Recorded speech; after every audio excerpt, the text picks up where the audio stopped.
Hey everyone, how's it going tonight? My name's Spencer, and this is Cory, and welcome to Best Ball Draft Addicts. Hi, So everyone. tonight, how's it going? How you doing tonight, Good. bud? I'm good. How are you? Man, I'm pumped. I'm ready for this. We are moving into the player discussion of rounds 5 and 6, and it's going to be a doozy, buddy. Yeah, yeah. It sure is. And we're in rounds 5 and 6. Just wait till we get further. Yeah. Oh man, it is something else. Real quick, I want to acknowledge. I love the haircut. It Oh, looks good. thanks. Thanks. I Yeah, appreciate it. it looks good. Yeah. Yeah, it was I was getting shaggy. I hadn't had a haircut since Christmas, so it was time. Yeah, I love it. Looks great. So here's what we're going to be doing tonight, guys. So for anyone who is watching right now, thanks for joining. So we are going to discuss players for rounds 5 and 6 in this series that we've been doing here. We're going to continue here in the month of April as we get closer to the NFL draft and the start of the regular Underdog draft season, which we are super pumped. But tonight, after we get through talking about the next 24 players, we're going to jump into draft. And whoever is here, if you want to jump in with us at that time, it'll be in about an hour from now. So hope you stick around. And you know what? Without further ado, Cor, let's not wait too much longer and let's get into rounds 5 and 6. You ready? On it, baby. Yeah. Oh yeah. You don't Uh-huh. have to get ready if you stay ready, baby. That's right. Okay, so rounds 5 and 6. Now, what we're looking at here, this is a breakdown of the players we're going to talk about tonight. Now, one thing that's really easy to see on the screen here is that tonight we're going to have the most quarterbacks to talk about that we've had to up to this point.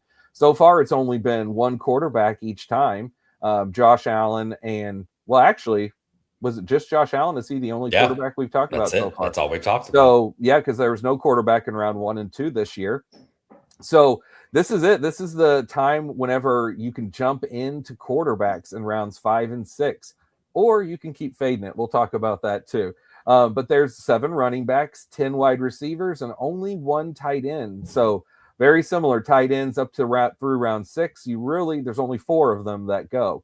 And it's the big 4, right? I mean, Tyler Warren is the end of the big 4, and he's a good end piece of that big 4. I'm going to be into him. Spoiler alert. So as far as the potential stack pieces from this round, there's not as many as the first couple rounds, but there is a few. So Treveyon and Drake Maye, they line up perfect based off of ADP if you want to be able to stack them. You've got Bhayshul Tuten and Brian Thomas Jr. They also line up really well if you're looking at doing a Jacksonville stack. As far as Alex Pearson, Tyler Warren, well, they both go in round 6. So if you are looking at those two, then you're going to probably have to reach on one of them, unless another one were to fall. And then finally, the Bears have 3 players in these rounds: Rome, Swift, and Caleb. So you're not going to get all of them unless you get lucky, but you could try to force things to happen sometimes if you want to stack. And before we get too much further, Duggar, what is up? What's this? Spencer Warren sitting in a tree. You know the rest. Good one, Duggar. You know the rest. So the first player up is Treveyon Henderson. All right. So Treveyon last year in his rookie season, I would say it was a good rookie season for him. He started slow. He kind of popped off late.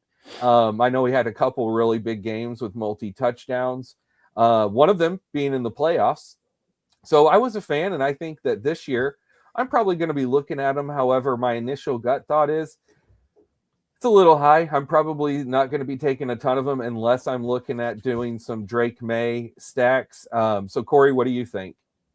Yeah, no, I think this time last year we were hoping that we'd be drafting him in round 1 right now. Mm-hmm. I shouldn't say this time last year was before the draft, but yeah, I mean, dude's a super exciting player, lightning in a bottle, could break a big one at any time, but there is a huge roadblock that just would not go away. It went away for like 2 or 3 weeks, and he was incredible.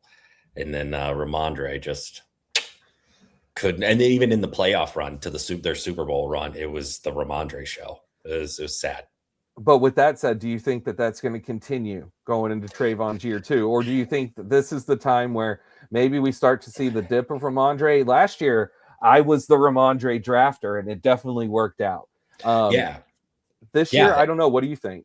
At his ADP last year, it was a great value. This year, you definitely have to pay up more.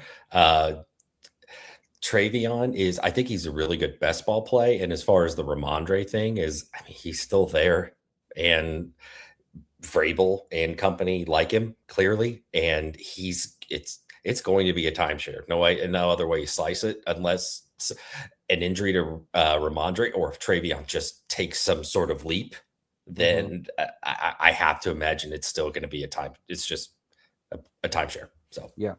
And Billy, I really appreciate that, man.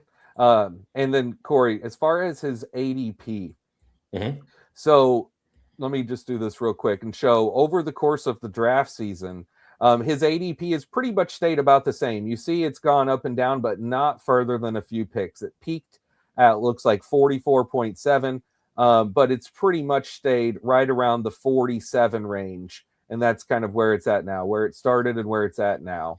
So Treveyon has stayed pretty consistent as far as people's minds throughout this early draft season. Yeah, I think I'll be taking him at that ADP, though. I actually really like that, especially if it ends up settling more in round 5. I'm actually on board with taking him there. Now, this next guy, this is one of my all-time favorite wide receivers. And look at this graphic with him on the 49ers. Isn't that crazy? So I know. Weird. It's so I know. Weird. It actually looks good, though. For sure. I mean, it's not like too crazy of a color scheme change, I guess. Still has the red. That's right. He just added some gold in just there. Trade out the pewter for the gold, so it's an upgrade, right? But so Mike Evans, he's going to be first ballot Hall of Famer, right? Don't you agree? I think that Mike Evans is going to be an instant Hall of Fame wide receiver. I love him. I've loved him all these years, and I really don't see things changing. I continue to draft him. I'm not really worried about his age.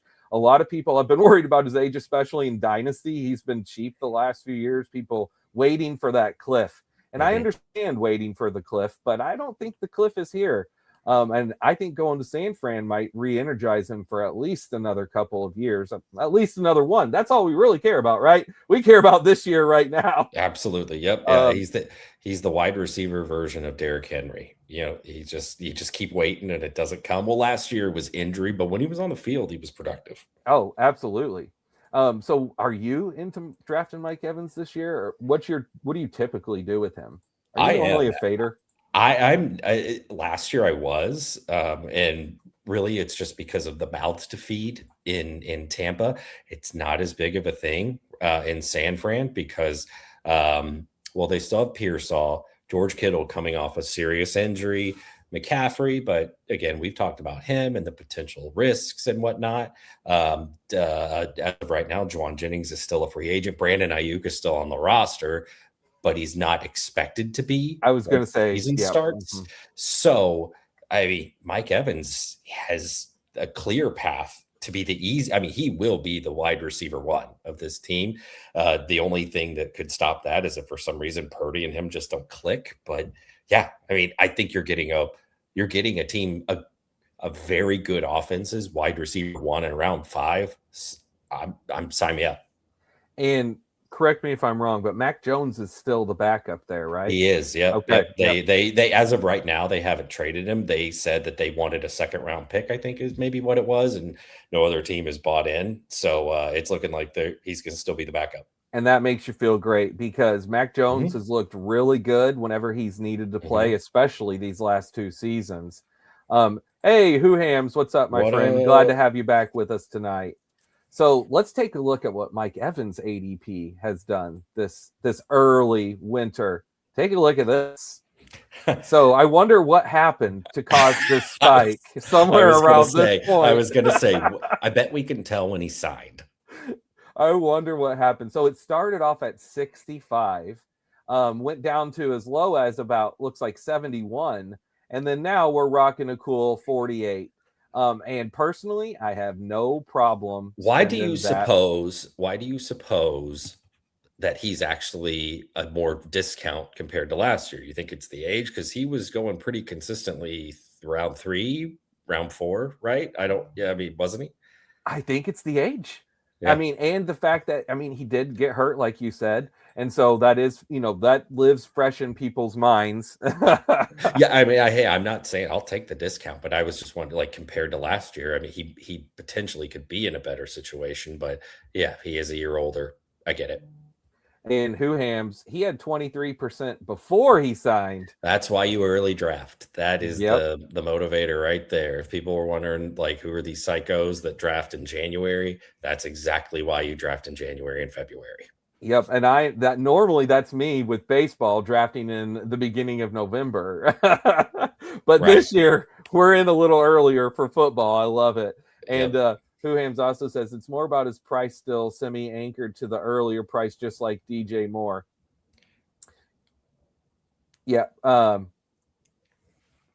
be honest with you, but I don't quite understand what you meant there. Corey? No, I'm something over my head on that one, but Yep. Sorry about that, my friend. But let's go ahead and move on to the next player. So next up, we've got Mr. Lamar Jackson. Mhm. Now, Lamar, QB2 off the board. I like to spend up early on quarterbacks. Oh, okay. Hold on. He says, so basically it will reset ADP when the draft happens. Yeah. These are all the early drafts ADP for sure. Everything will start fresh and new after the NFL draft. And that's, like I said, that's normally whenever this guy's jumping in, but we're here a little early this year. Yeah, right. Yeah, it's just so that's why if you're doing right now, guys like that, get your shares now before the secret's out. Or be like Whohams and be back in January and doing it Yeah, back then. yeah, exactly. Yep, early bird gets the worm, baby. That's right. Okay, Lamar. So I usually do like to spend up every once in a while, but more or less my general strategy, I think, is probably similar to you, Corey. And that is I like to wait at quarterback unless I get one sort of anchor quarterback. Mhm. Rarely will I ever do two high ones. I mean, when you do enough tournaments, sometimes you kind of find yourself doing that. But I like to have at least one guy that I can count on. Now, that one guy I can count on maybe isn't gonna be Lamar or Josh Allen, right? Because I usually like to wait a little bit deeper because quarterback is so deep. And Billy has a good point here. QB will fall in Best Ball Millionaire season, absolutely, because 18 rounds is going to make things so much different. Yeah, 100%. Which is where my mind. See, I talked about this last show. My mind still is on 18 rounds. It's hard for me to even think about 20 because I'm just the thousands of football drafts that I've done at 18 rounds. And for me, 20 is strictly super flex. That's just my general mindset. Changing that up this year here for at least the next few weeks. Well, Michelle McKay, change it up. So let's see if Lamar's ADP, what it's done. Let's check out old Lamar Jackson. That was still Mike Evans. Man, I was going to say, like, what do they know that I don't? Let's see. Sorry, I didn't have Lamar pulled up and ready here. My bad. He's somewhere around. I guess I need to turn quarterbacks on. That'll do it. Okay, there we go. Okay, so Lamar's ADP. So it started at 50. It's gone up to 44, and it's currently a little lower than what it started at, 51.2. But yeah, I do expect that it will go up in the 40s here pretty soon, just like guys were saying. As soon as the real game begins. Yeah, I agree. Like his ADP, again, if you're wanting to get shares, now's the time because his ADP will go up, especially if Baltimore does go draft Makai Lemon or a Jordyn Tyson or something like that, and that again will help. But it's still. Yes, if I want to commit to if Lamar is sitting there and I decide to pull the trigger, then I know I'm committing to a 2 quarterback build. Otherwise, I'm typically trying to push it. That's a good point. I like to do 2 quarterback builds, and he's a good one to do that with him. That's a big reason why to spend up with him. Or as we talk about Jalen Hurts, Jayden Daniels. We'll get there here in a little bit. Yeah. Now, next player, one Mr. Odunze. So last time we talked about Luther Burden and kind of how crazy it was that as the course of the season went on, Luther Burden surpassed Odunze in that offense. And at the end of the year, Odunze was almost non-existent, right? Because of Colson Loveland's ascension as well. But Caleb is looking great. The Bears under Ben Johnson are one of the funnest offenses in football, and it looks like that's going to continue. So I think that I'm going to be in on drafting some Odunze this year. What about you? You know, you say about him being great, and yeah, actually, so yes, he is ascending, but his completion percentage is still under 60%. So imagine what he could support in this offense if he can bump that up closer to, you know, like 65 or something like that. Would be tremendous, and that'll feed families. But I loved Odunze coming out in the draft. I was super happy whenever they drafted Caleb and Rome. I was all in on Rome from a dynasty perspective because I loved them coming in together and pairing together, and they've shown glimpses of being great together. But yeah, like you said, at the end of the, you know, it was that first month where we're like, okay, Odunze, here's the breakout. And then he just disappeared. I know he was banged up throughout the year, but Luther Burden and Colson Loveland came on at the end. I still kind of like Odunze's. I still prefer Odunze's ADP compared to where Burden's going right now. But yeah, it's just, he's just got so much upside, and he's just such a great talent that I'm still going to bet on it. But yes, I understand that there's volatility. Yeah, my bullet point number one is wide receiver one talent profile. Yeah. So yeah, he was. I mean, people there that he came in. When he came in the draft, he was wide receiver 3 behind Marv and Neighbors. But there were people that genuinely thought, you know, Odunze was a better prospect than Malik Neighbors. It was out there. So it's kind of, every once in a while there's these guys that come out in the draft that seem like slam dunks, and they kind of surprise you a little bit. So yeah, I mean, this will be a very telling year for him, whether it's going to happen in Chicago or maybe a change of scenery. Yep. Hopefully we'll change of scenery this year. I want him to stay in Chicago. Yeah. So here's what his ADP has done over the course of the winter. So back when it started, it was at 56. It dipped down to 60. And then is settled right where it's at now at 53.5. And I think that'll probably stay about right. It feels like a really good spot to me at wide receiver 28. Mm-hmm. All right, next player up, Mr. Quinshon Judkins. Now, at this point last year, with all of the uncertainty that was around, well, again, you just like you, at this point last year, the draft hadn't happened. Last summer, let's say that. Yeah. Last summer, with all of the uncertainty that was around Quinshon, it had me stay away. And early in the year, I was having some major draft regrets of not having enough Quinshon shares. Yep. And he looked really good. And then injury bug came. This can happen to anyone, especially any running back. Now, from what I could find, what I read, it seems like he is going to be back. You know, he should be healthy for the season. Of course, we'll see how things play out. Guys tend to heal up from these injuries, but even if they're at the end of the year, it seems like most guys are back, even from ACLs and things like that towards the beginning of the year. It's just over our time of playing in the last 20 years, we have seen a big progression in how quick guys have been returning from this. Yeah. So with that said, is he someone that you want to spend this pick on this year? Oh, boy. Yeah, I mean, it depends on how the board has fallen. But yeah, I'm going to have shares, no doubt. And I think you probably could see if he's out there and camp reports or, you know, summer reports, whatever, that he's looking good and that he's looking fast. It looks like he's, you know, definitely going to be week 1 ready to go 100%. Then yeah, that ADP is going to skyrocket potentially, because he was there. I mean, anybody that bought the dip last year after the legal stuff came up, definitely kind of steal. And then, yeah, he had it was a pretty gruesome looking injury. I think he got a little lucky maybe on it not being as bad as it looked. But yeah, I'm fine with this ADP. I wouldn't say it's like a smash ADP for me. Yeah, and it's the Browns, and I kind of want to buy into them as like an ascending offense, but still it's the Browns. So Yeah. I mean, it's like I want because I last year I really liked me some Harold Fan, and we're going to talk about him coming up soon. I don't think they have pieces, tonight, but we're going to talk about Fannin soon. And they have pieces, like you said. And I don't know about Shadir, just like anyone that doesn't know about Shadir and what's going to happen with their quarterback room. But Judkins, it shouldn't matter. Whoever they put out there, if it's Dylan Gabriel, if it's someone else, that doesn't matter to me. It should be good for Judkins. So I think Dylan I will look at him as someone who I draft occasionally. Dylan Sampson's still around, but then also like the one thing that we'll see after the draft, like the NFL draft, but they traded for, I think it was Titus Howard.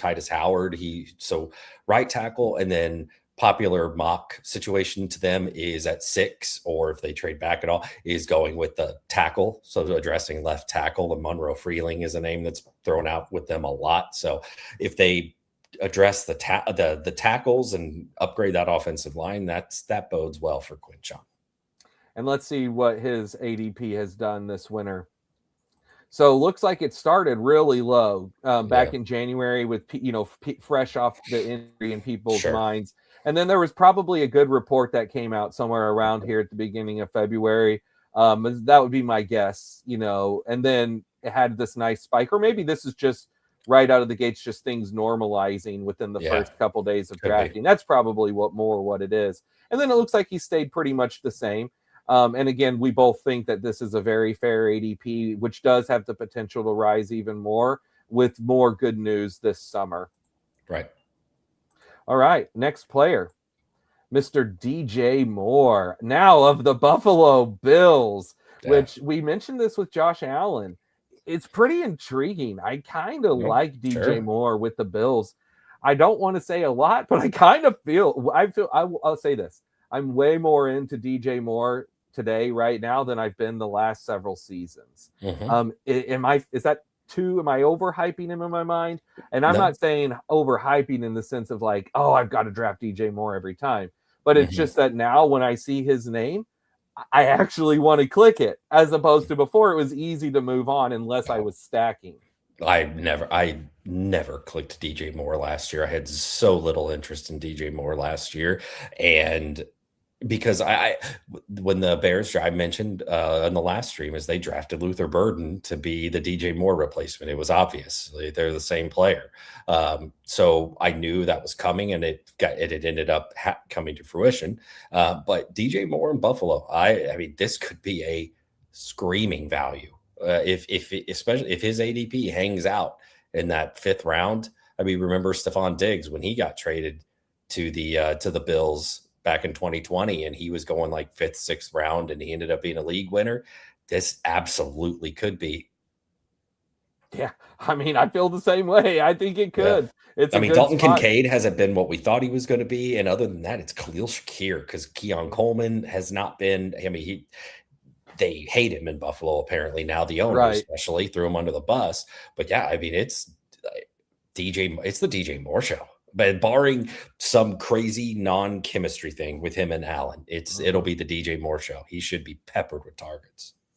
And his ADP, no surprise again, you can see whenever the trade happened, or was it trade or signing? It was a trade. It was a trade. So when the trade happened here, beginning of March, shot up.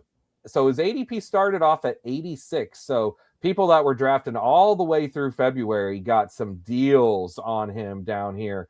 Man, sometimes look as low as in the 90s to now almost half of that at 51.9. So, it's funny, I dunk on DJ Moore, but actually last year my team that got the team that was like this close, it was a DJ Moore team. It was a DJ Moore team. It just one of the random ones. DJ. See, again, I last year in particular, I wanted to stack the Bears a lot. And so I did that. I drafted DJ Moore when I was stacking the Bears. Right. All right. Now this is an interesting one. So I've watched some video on these guys these three wide receivers we're going to be talking about tonight. And I've done just the little teensiest bit of research. I definitely see what you were talking about to me with Carnell Tate. He is the highest ADP, and he looks like if he's in the right situation, he looks like a guy that probably could turn into a stud. I could see, though, if he goes to the Titans or, Cleveland. Yeah, Cleveland. I could see him going to a situation that wouldn't be suited for him. So it's probably going to be a destination thing as far as where his ADP settles, how often agreed. we're looking to draft him. But with that said, what's your thoughts? I know you've seen him a lot more than me. What do you think about Carnell Tate? Yeah, I mean, Ohio State has been Ohio State and LSU. That's all they do is just churn out top 10 receivers. He's great route runner. He's we got a cat alert. We have a cat alert. But yeah, Carnell Tate is a great route runner, great separator, like a great man beater.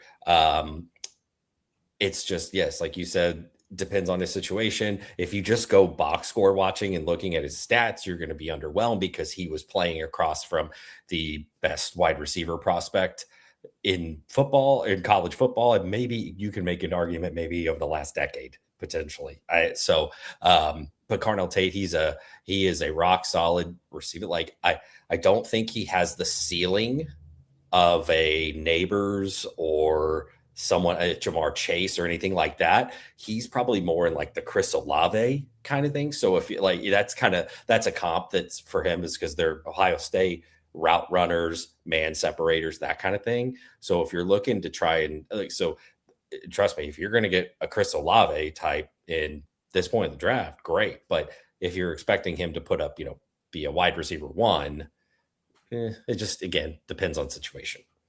Yep. Well, that's exactly what I'm thinking, which leads me to not want to draft him much right now. Again, like I've talked about, I don't typically draft the rookies even early once they're on. Like usually in the month of May, I typically rarely click on rookies, let alone because I'm not normally drafting in April. But I have done several teams in the last couple days, Corey, since we did our last stream. And I've clicked his name because as I made this page and watched some video on him, of course, it's going to make you kind of hype you on guys whenever you do that. Yeah, I think the only thing to think about right at this point when you're thinking about Carnell Tate is just do the math in your head of like, okay, is this a guy that I draft now that I'm going to end up shooting up draft boards and I got a great value? Think about where we're talking about in the draft, the earliest part of the NFL draft that he'll go in. Now, this is barring anybody trading into the top 10. Titans, and you're not overly excited about that. Giants, okay, fine, but he's going to be opposite Neighbors. And then you got Cleveland, yuck. Then you have Commanders, which would be very interesting. But still, he's the wide receiver too in his own offense. And then we got, I don't know why I'm blanking, Saints, again, wide receiver too. And then Chiefs, which they don't typically feature rookies that much unless they have to. And then Bengals and so on and so forth. He could end up on the Dolphins. He might end up in Miami if he falls to 11 or if they trade up. That actually would be kind of intriguing. That seems like a pretty nice spot. But you see my point. I see your point. Yep. All right. Next guy, Mr. Cam Skattebo. So I like me some Cam Skattebo. Well, boy, was I impressed with him last year. I heard all about him and how much of a tough runner he was and how fun he was. And I loved him, of course, like Duggar style because of his fun name. Yeah, right. But I 2 years ago, I was kind of into Tyrone Tracy. Last year, I kind of split my Tracy and Skattebo drafting until August, and then I really ramped up Skattebo. By actual September, I was full blown, and then it looked great until the injury happened. Yeah. So with him being his play style being such tough nose and a guy who basically is like concussions aren't real. Yeah. Do you think that Skattebo is someone that we can draft here and feel good about? Or if you draft Skattebo this year, are you going to be kind of saying I want to take what I can until the injury inevitably happens again? Real quick, can I just I hope you can see this. So, the famous cat, or infamous cat, I should say, is looking at me like she's going to murder me in my sleep. I just took that picture and she is looking at me like, enjoy this while it lasts, because I'm coming for you tonight. Sleep with one eye open. It's horrifying. It's distracting. Cam Skattebo is, he'll probably, him and Dart. I mean, that was electric last year. He's just so much fun, personable guy, had, a huge following as far, and he was a 4th round pick mostly, I think, because of his size. And, but yeah, the only thing that I think, if they make it out of, if they don't take Jeremiah Love and Skattebo is going to be the guy, I think you can 100% justify this ADP. And it could even end up, I mean, assuming he's fine from that he's coming back strong from the injury, you can not only justify this ADP, but this might be a steal. Yeah, I know. I'm going to want to, his name is one that I'm going to want to click. And I feel pretty good if I have him as my running back 2 or 3. Yeah. Running back 1, probably not so much. If for some reason the Giants do take Jeremiah Love, and then Skattebo is plummets, like you're taking double-digit rounds. That's not going to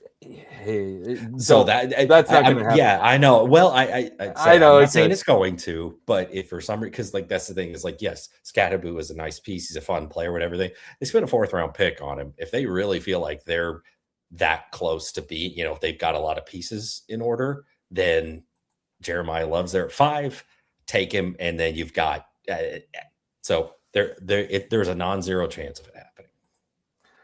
Hey, what's up, Gab? How you doing, my friend? These are the last days of pre-draft best ball. That is, it sure is. We're down to the final few weeks. Live it up. By the way, I'm rooting for Love to go to the Commanders. That's the dream. That's the dream. Spot. That's where I want to go. It was going to be Kansas City, and then they signed Walker because I think they were nervous that he wasn't going to be there. Right now, absolutely slam dunk Commanders. Actually, did you see who Jeremiah Love just took a meeting with? No. Cincinnati.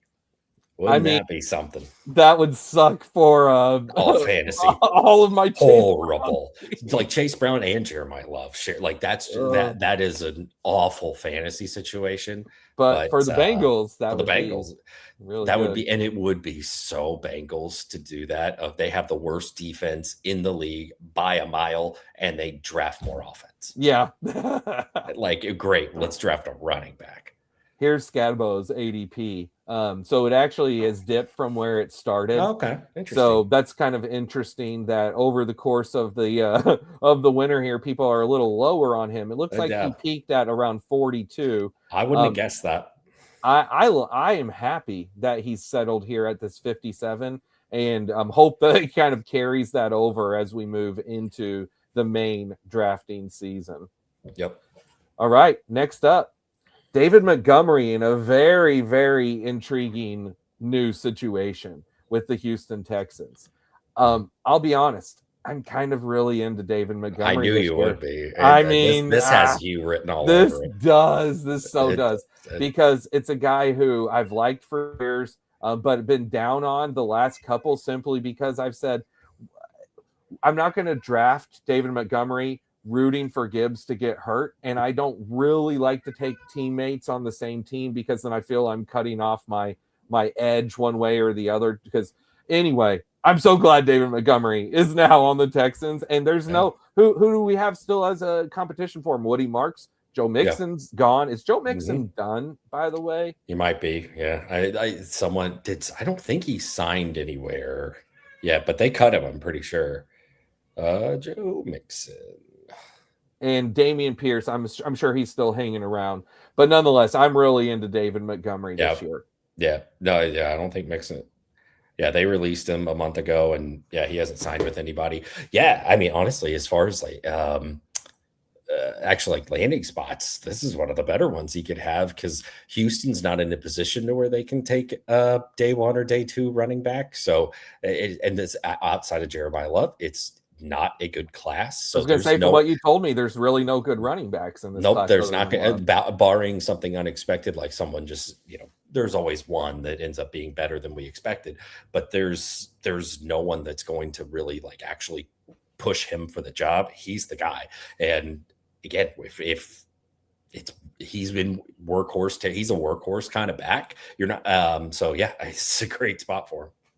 Yeah, I'm really into it. I will have a good amount of David Montgomery. It's kind of boring, like it's a little boring, but that's good. It's good. And you see the drafters have agreed. He has just risen. Looks like he was rising even before the news. I'm sure the news spiked at let's see, what date is this? Right here at the beginning of March. Yeah, that's when all the news happens, at the beginning of March. And yeah. Okay, again, David Montgomery or Cam Skattebo right now. Whose name are you clicking? I'll tell you this. It depends what I have before it. So if I have, let's say I have Bijan or Gibbs, I'm probably going to go ahead and take Skattebo and shoot up. Like but let's say I have, let's say I had just taken Skattebo the previous round, just for instance, or some, or round 2 you took Jeremiah Love, who's maybe got some. Then now that's a great example. Now I'm going to take Montgomery to anchor in the more dependable veteran with the rookie Jeremiah Love. That's a great example. Just in case he takes him a minute to adjust. Yep. So, all right. Next up, Bhayshul Tuten. So this is a very interesting one. So now he is the heir apparent, right, to Travis Etienne from what we know right now at this moment. He looked good in flashes last year. I owned him in a couple dynasties, and so I was watching him, and it really only flashed, right? He didn't have any sort of consistency. This is off of my memory. I don't think he put up any multiple good weeks in a row. It was just sort of here and there. But Etienne stayed relatively healthy. I think he actually was healthy the whole year. All season. Yeah, so Tuten's I think that actually had injuries. I think that Tuten is set up though that this is a good if you're wanting to gamble. Again, Montgomery versus Tuten, I'm going to take Montgomery most of the time. That's why I was asking you, or when I said it's a boring pick, because the next guy is the sexy pick. Mm-hmm. So that's the pick to get more excited about. And Tuten last year, actually, like I'd have to look up the actual percentage of red zone carries that are carries within the 5. But as a heavy ETN owner, I found myself yelling at the TV every week at why Tuten? It would seem like just ETN would do all the dirty work and then Tuten would get the touchdowns. He was vulturing him like crazy. So they trust him at the goal line. And that says something, especially from a rookie. Yeah, and a really good offense. And this is his ADP. It's climbed pretty steadily. Starting at 96. And when ETN signed with the Saints is probably on that day. Yep, probably right here, right? It sure would have been. Yep, because I think March 9th was the first day of the tampering period. So, all right. Let's move on to the next guy here. Christian Watson. The guy who crazy. I have viewed Christian Watson as a top end talent. He's just been hurt for the first several years of his career. Last year, he showed though the talent that is there. I mean, he had so many just beautiful touchdowns, and I'm a Jordyn Love sympathizer. I kind of like Jordyn Love. He was a disappointment last year overall. I'll say that, but I think that the Packers I think they could do better this year than they did last year. So I'm going to be into drafting Watson, and I feel good about clicking his name as someone who could return on this investment and give you round 3 or end of round 2 return. It's hard because I have been a Christian Watson guy. It's crazy. Like I mentioned it in the last stream, and we did a startup dynasty last summer, and I took Christian Watson in the 23rd round. And so it's crazy to think this is where he's going now, to just relative to this time last year. For me, in here, this ADP, I'm out. I love the talent. I'm so happy that last year happened, that he bounced back from that ACL. But it's even before that, guys, his hammies are just always hurt. Like he's just always been an injury guy. And so last year, like he was great when he came back, but I don't know, at this ADP with the injury history and everything, I would hesitate. And that's good advice, I'm sure, because I know I can be a little, I can overhype guys in my mind a little too much. I could be subject of that with Christian Watson. Looking at the draft of the season of Watson, it looks like drafters have generally agreed with you. Yeah. And the further we've gone, the lower that he goes. It looks like that end of season hype kind of peaked him at the beginning. Yeah, I love him. I really love him as a player, and I think it was a great story last year. I'm not going to click his name much. It's just unless something happens. And Matthew Golden didn't flash anything last year, so And like Watson and Romeo Dobbs is gone. See, Dobbs is gone, but Golden, he's going to step up. Obviously, he's going to do better than nothing. Yeah, and Watson did come back right around when Tucker Kraft went down. That's True. another thing. That's a good point. Yeah. So there could be some correlation there too. I would say just tread lightly. Yeah, don't get too overexcited. I wouldn't have a 20% exposure or anything like that. Okay. Next up, Mr. DeAndre Swift, and this is going to close out round 5 before we move on to round 6. Now, DeAndre Swift, obviously the second running back on his own team to Monangai, at least as far as draft-wise, ADP-wise. As far as on the team, I'm sure he's going to get the main majority of the work he did last year. What do you mean? What do you mean second and as far as wasn't Monangai? Haven't we already talked about Monangai? I don't think so. Okay, my bad. No, we talked about him because you drafted him in the stream that we okay did. I was thinking, see, I'm making the upcoming profiles. I'm getting it confused in my head. We'll get it down. Yeah. I was thinking that Monangai was being drafted higher than Swift. So Swift, he was awesome last year.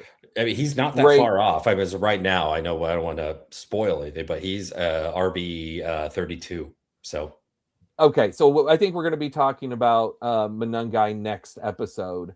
Yeah, we are. Yeah, I just looked at what we're going to be doing next time. Anyway, point is, with DeAndre Swift last year, it was a great season for him. He returned awesome value on his price last year. I don't know that he's going to do that again. And I was bringing this whole thing up about Monangai because what I was going to say is I am believing in Monangai ascending past Swift. Swift isn't old, and I still think he's good. I wish that he would go somewhere else personally so we could just give the job to Monangai, but that's not how these things work. Teams like to have 2 good running backs. I understand it. Are you someone that's going to want to ever draft DeAndre Swift here, though, unless you're doing some sort of Bears build? Yeah, Bears build, yes. I don't hate it. I've always been kind of had a soft spot for DeAndre Swift. Last year he was a very popular trending name as far as ADP, and it paid off. But yeah, he's in a contract year. This is the last year of his contract with Chicago, so he's got a little extra motivation. But yeah, I'm with you in that. I could easily see it just being a straight up split down the middle. And next year at this time, we look at Monangai being the one that steps up to. Yeah, I could definitely see it. I think there's there's worse picks probably around here, but yeah, I don't think Swift is. You're not taking someone. He doesn't have an RB1 upside. I think his absolute ceiling is you're looking at probably like a mid to maybe high end RB2 at the absolute ceiling, but yeah, I don't know. It's a really good offense with a great running scheme, so it's hard to. I think you could do worse. Yep. And as far as drafters are concerned, let's take a look at what his ADP has done this winter. So his ADP, it's dipped. It looks like it's been a little over the place, but it's gone down. It's settled at 60 or 59 where we're at now. And it started at 55. So it's pretty much stayed about the same for most of the drafts. Yeah. People don't be scared off by timeshares. There really aren't that many three down backs anymore anyway. Mm-hmm. So those ones that you're getting are going a lot earlier. So I wouldn't worry about the timeshare. It would be if your opinion, your theory comes to fruition and that Monangai leapfrogs him, that's the risk. Yep. All right, next up, BTJ, Brian Thomas Jr.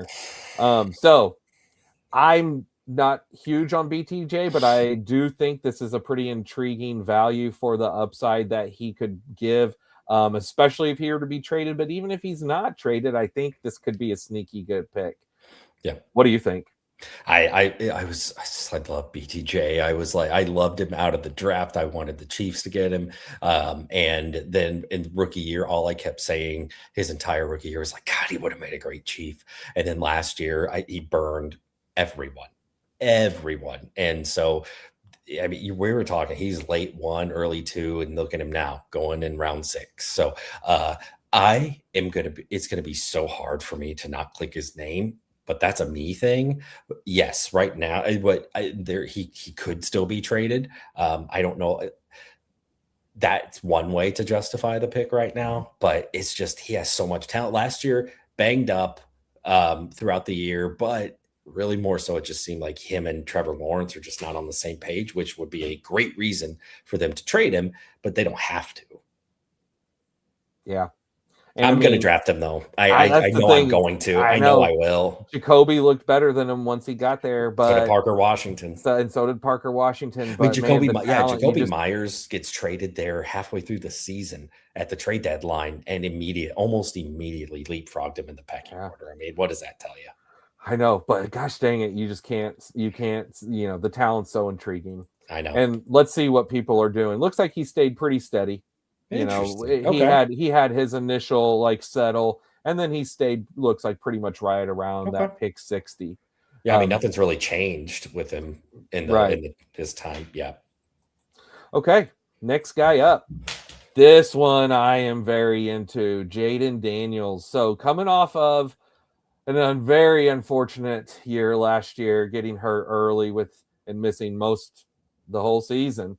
But gosh dang it, I loved taking Jayden Daniels last year. I'm going to love taking him again this year. This is the time, and I like Hurts too. I'll still draft Hurts, but this is the round 6, where I feel the best with going ahead and taking my first QB off the board. And we're about to talk about several quarterbacks this round, so that's a good thing. But Jayden would be my first one that I would click. The most often, and I would take him over Hurts. I would rather take the younger upside, and I was so impressed with him as a passer. It's not just the rushing.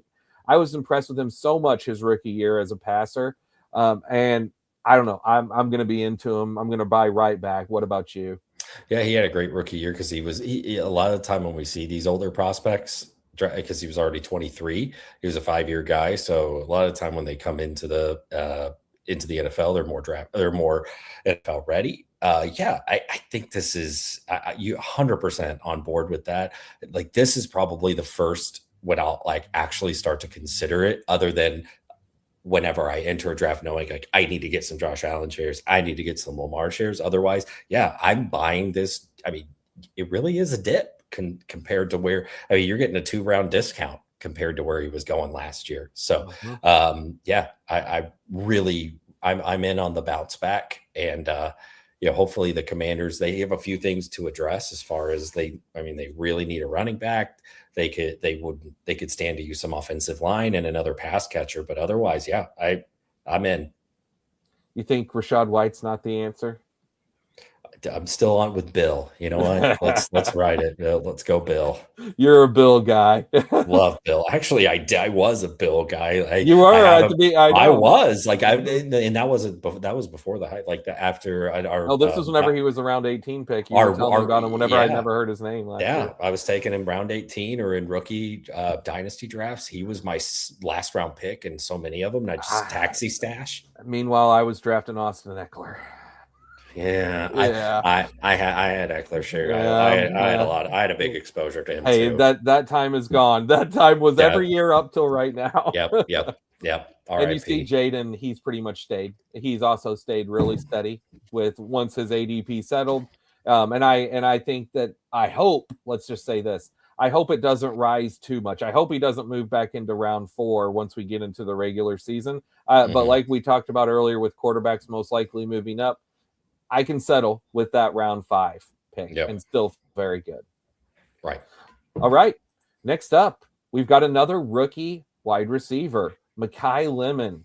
So as I was talking about, I'm not a big rookie guy. I don't really follow college. So Corey, tell us about Makai Lemon.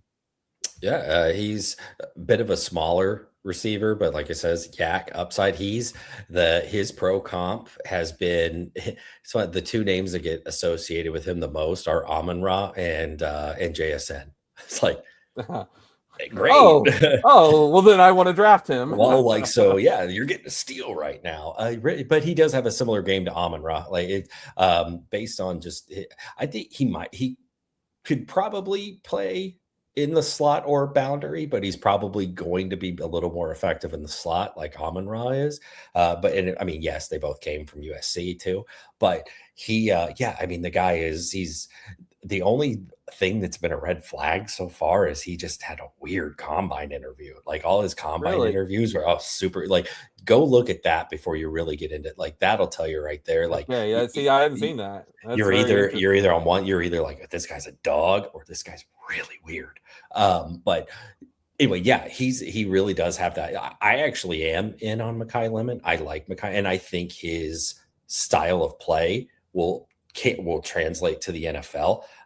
So he's my wide receiver 2 rookie behind Carnell Tate.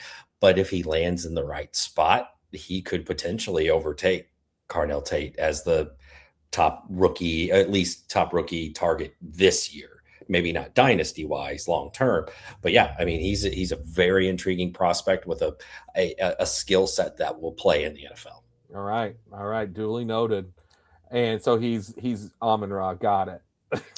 So he basically, if he's a mix of Amon-Ra and JSN, put them together, so you're getting a steal in round 6. Yep. And here's his ADP. You see it from where it started to where it is. It really rose and then it settled back down. It's very interesting, isn't it? How it started at 63, it's now at 64, but it got as high as 56. There's been nothing as far as the pre-draft process other than the weird interviews. When was the combine? It was like the end of February. So look, that's it. Yeah. Weird so like look, weird that's interview. Where the dip. It's the weird interview dip. A report did come out that there were coaches or GMs of the front that were like put off by it. They were like, it wasn't even just the pressers that he did with the media, but it was also like his actual interviews. He was just super weird.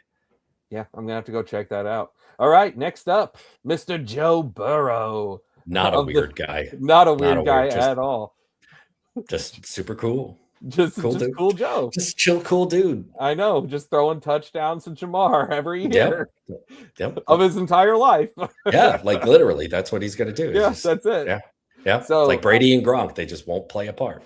I don't really know that there's much we need to say about Burrow. We know who Burrow is. Burrow's great. Again, bad defense, like you already talked about. Bad defense means high-scoring games. That's what you want. We know that he has that major ceiling. Every year, there's at least 1 or 2 weeks where Burrow just crushes, and he has a monster game, where he's clearly what I call Hall of Fame weeks, where he's clearly the number 1 quarterback of the week, and it's not even close. And usually that's paired with Jamar. Yeah. So, yeah, it's injuries. That's been the tale of it. He's either a top 3 starting quarterback or he's injured. The last time that he actually played in the playoffs was 2022 season, which is kind of crazy to think with a guy of his caliber and talent. When they went to the Super Bowl, that was the Super Bowl. No. So the Super Bowl 21, 22 was when Chiefs beat him in the AFC Championship. But that was so they played back-to-back AFC championships, won one, lost the other. You just wanted to bring that up of the Chiefs beating the Bengals in the AFC championship game, didn't you? That is maybe it. Outside of that is my favorite non-Super Bowl game maybe ever, at or 13 seconds. The Bills is that you're talking about 13, the Bills game? I say 13 seconds and that, but I've actually probably never been more invested in a game than I was in that 22 one. Anyway, that's another story for another time. Joe, what else can you say? Like he stays healthy, it's a slam dunk QB1. And here you go. You see everyone's just like Joe Cool, steady Eddie. And his ADP, by the way, it lines up perfect. I've already talked about just in the limited drafts I've done, less than a dozen currently. I've been able to do a Chase, Yeah. Burrow stack pretty easily. Yeah. And if That's I what wanted actually, to, I'm glad you said that. I'm sorry. That's what I was going to, that was the point I was going to make. It was like the only thing I would say is if you're going to try and Bengals stack, whether it's the chases, T, whatever, you probably need to take Joe about a round early, because especially this time of year where you've got your more savvy drafters, they're going to kill your stack. They're see, I going look to at do it as opposite. It's later whenever that's going to happen. Right now, I I don't know. don't I know. don't know. I I'm think not I just drafting enough right now, but it's going personally, to I happen. It's think the good more advice, yeah. nonetheless. Well, the other, I mean, like you were building your Bears last week and you got sniped on Caleb. So I mean, I'm not saying that's, that was intentional. I guess can't prove that, but I just, whenever you're making a stack and you have to get Burrow, take him early. Just do it. Yeah, just do it. It's worth it. Don't play the ADP game. Now, is this one worth it? Marvin Harrison Jr. I know that reaction. Just be good, Marvin. Just be good. We're begging you. Be good. It's not that hard, man. Greg Dortch can do it. Literally, Greg Dortch.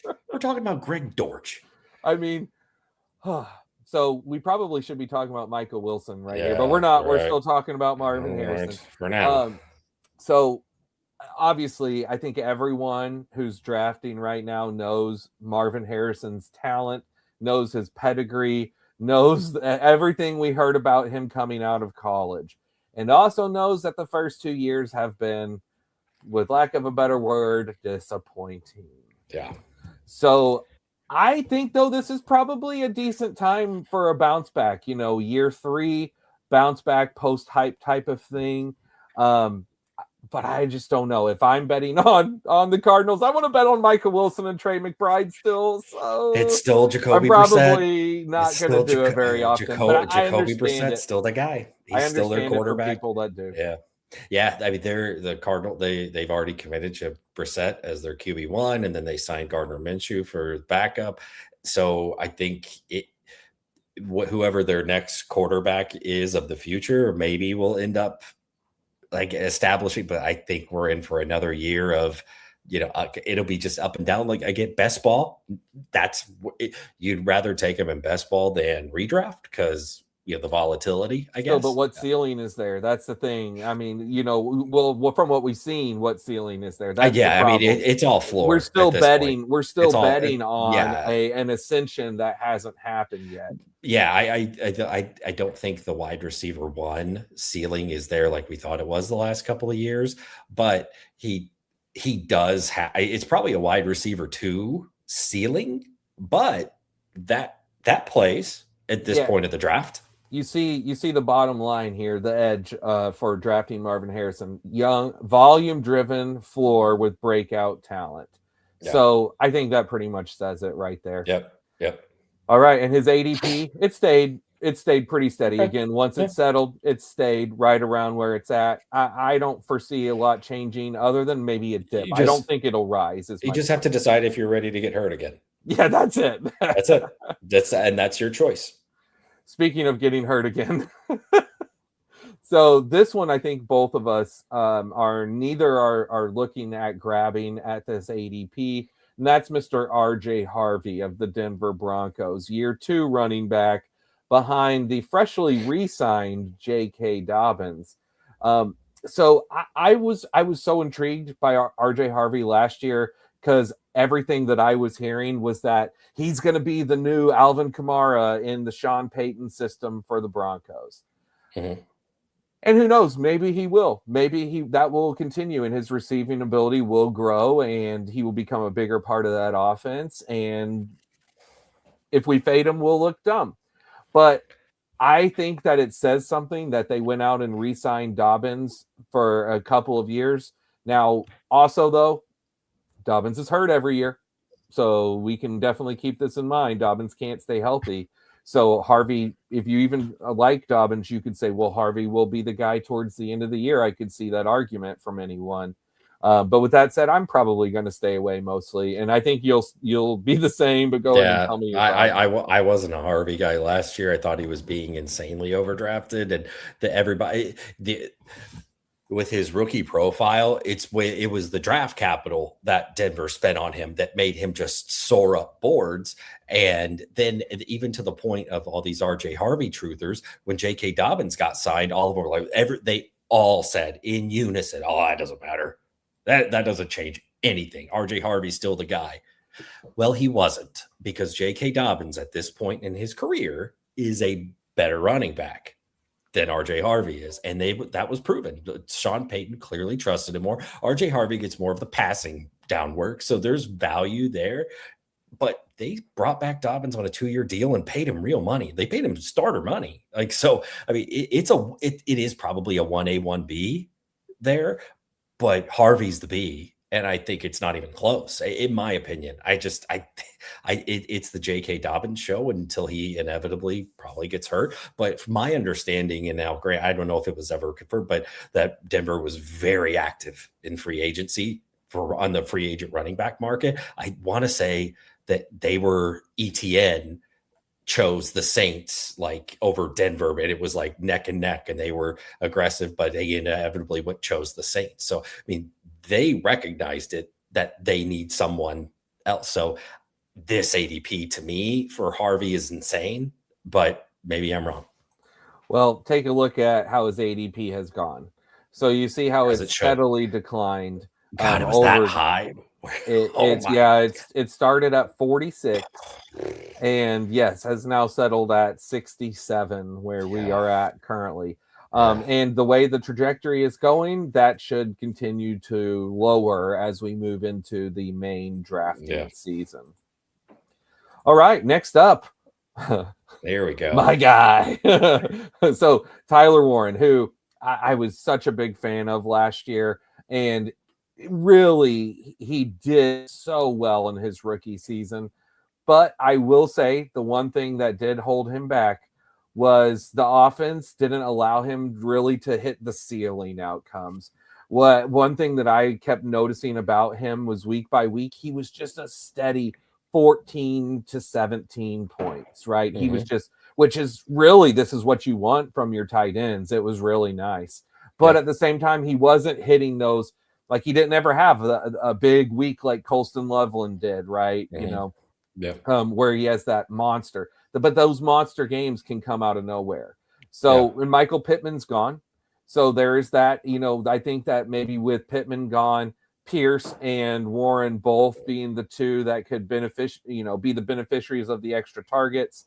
And unless, of course, we'll see what they add on to their team. But it just makes sense to me that we're seeing, as this says, a second-year breakout profile and ascending talent. Yeah. I'm in. I think it's a very fair price for him. Last year is just so funny. I mentioned this to a friend of mine that's a Colts fan, is that Tyler Warren, I feel like, started every single game on the first drive with a catch for 22 yards, and then you wouldn't hear his name for like the next 3 series. And then, but the biggest problem with him last year, to at least in that run where he was ascending, it was that the Colts were just blowing teams out to start the year. And they're a run for, Jonathan Taylor was going bonkers. Daniel Jones was playing great, and they just never got in very many shootouts. And then Daniel Jones went down and the offense was just done from there. Like Tyler Warren wasn't even startable by the end of the year. But they brought back Daniel Jones, and all the other pieces are still in place. Michael Pittman targets, that's a lot of targets that just freed up. So I mean, I'm in on Tyler Warren. And some end zone targets, because see, for tight ends especially, touchdowns can change everything. Perfect goal line weapon as far, even like from receiving, and they can do, like at Penn State, he ran a lot of, like, whether it's QB sneaks or whatever you want to run with him. He's could be a gadget player down at the goal line. Yeah, I'm a big fan. So we're going to both be drafting some Tyler Warren this year. And it looks like, for the most part, he stayed pretty steady. I don't really know what that dip was about there for a while. Looks like that dip happened right around March 10th. But it's not a huge. It's still just a 72. So it's only a few picks, but still, it's kind of settled back. That would have been what Alec Pierce signed. Maybe that was, that could have been, maybe a dip. I don't know why that would affect him at all. Really, I wouldn't have in my mind, but that's probably what caused that dip there. And like I said, it's settled right back to where it should be. Yeah. Okay. We only got a few more players, and then it's going to be draft time, everyone. So I talked about him earlier. Caleb Williams. I was all about Caleb Williams last year, and I'm gonna be very interested in drafting him again. But with this increased price, it's gonna make it a little bit harder for me to have him as one of my higher owned quarterbacks. But he's obviously, if I've got Burden or Loveland or Odunze, which I could have had any of them by now, or Swift, then I'm going to naturally, as most people will, want to put Caleb with them if you can. It's just going to be a matter of what percent of the time am I going to look to pair them. Yeah. And I probably won't draft Caleb a ton if I don't already have one of those pieces. It's kind of that simple. Yep. That's exactly what I was going to say. It's like if I've got a Bears stack, or if I draft one or two of those skills players before, I'll pair it with Caleb easy. Otherwise, if I don't, I'm probably skipping him. Yep. And for Caleb, his ADP. Oh, I'm still on Warren. All right, Caleb's ADP. Wow. It started high, but it looks like it settled Dropped really quickly. Level. And then it's just leveled. Yeah. So it's pretty much stayed around the same level after initially right at the end of the year, all of the hype. And I get it. Yeah, and his playoff run. And that play in that. Yeah. Yeah, I know. I was sitting in the hotel room. It was incredible. Just incredible. Yeah, it's crazy. Okay. After Caleb, the aforementioned Alec Pierce. Crazy rise in ADP. Holy cow. Is it worth it? Is it justifiable? Well, for the Colts' sake, hopefully. I mean, here I'll say this: he's a really good best ball play, isn't he? For the great upside. He's been secret sauce, best ball secret sauce for years. Like I love get Alec Pierce. I'll just tell the quick little story is. I went into there was that Monday night game against, I don't remember who they played, but it was Rivers start there. I think it was San Fran actually. So anyway, Alec Pierce, I went into that, and you remember thinking, I'm like, unless I get like 20 points from Alec Pierce, it's over. And then Alec Pierce caught those 2 first half touchdowns, and I'm like, oh my God, it's happening. Unfortunately, I looked, and there was another team in my league that had in my pod that had him, and I lost by 2 points. But yeah, Alec Pierce is best. He for a long time best ball gold, and they paid him $29 million a year, which I still think is unbelievable. But they believe in him. They brought him back for a reason, and they got rid of Pittman, like we said. Yeah, they got rid of Pittman. So I don't know if it justifies this ADP necessarily, and I'm not like super in on this ADP, but I don't blame people. I'm kind follow the money. Right. Follow the money. It's one of these weird. It feels weird to see him this high and to click his name in round 6, but I get it. And I've already done it once. I'll say this: I've already done it, and I've done 8 of the big board now, and I've clicked him once because they paid him with this, and they're building. That means the offense will be built with him being the wide receiver 1, and I have the same philosophy, and so follow the money, but in Dynasty I'm always follow the draft capital. So that's just how I look at it, how teams view it. So, and let's see what his draft stock is. It's actually, look at this. It didn't receive a big spike. This is interesting, isn't it? That's a little surprising. Where it started off really high. Holy cow, right out of the gates. Then it settled, but then he's gone up since the signing. I wonder what the date was of his signing. It was probably around. It would have been March. It would have been March 9th. Yep. So it would have been right around here as you start to see it rise. But it was already, it's not rose a ton, less than 10 picks because people were already valuing him, and I get it. Yep. So I think we're both looking at Pierce as being someone who we're going to want to mix some shares of. All right, 3 more guys. Now, Jalen Hurts. So this is what I was talking about earlier, where if Hurts stays with this ADP where he's one of the lowest of these big quarterbacks, I can see having a lot of Hurts, because Hurts is someone, unlike Caleb, who I will 100%, not 100% of the time, I will feel totally fine with drafting unstacked. I do not need to stack Jalen Hurts. And if I draft him, I know I can add Goddard later. If I'm going to stack him with anyone, I'll just do it with Goddard later. Or Hollywood Brown.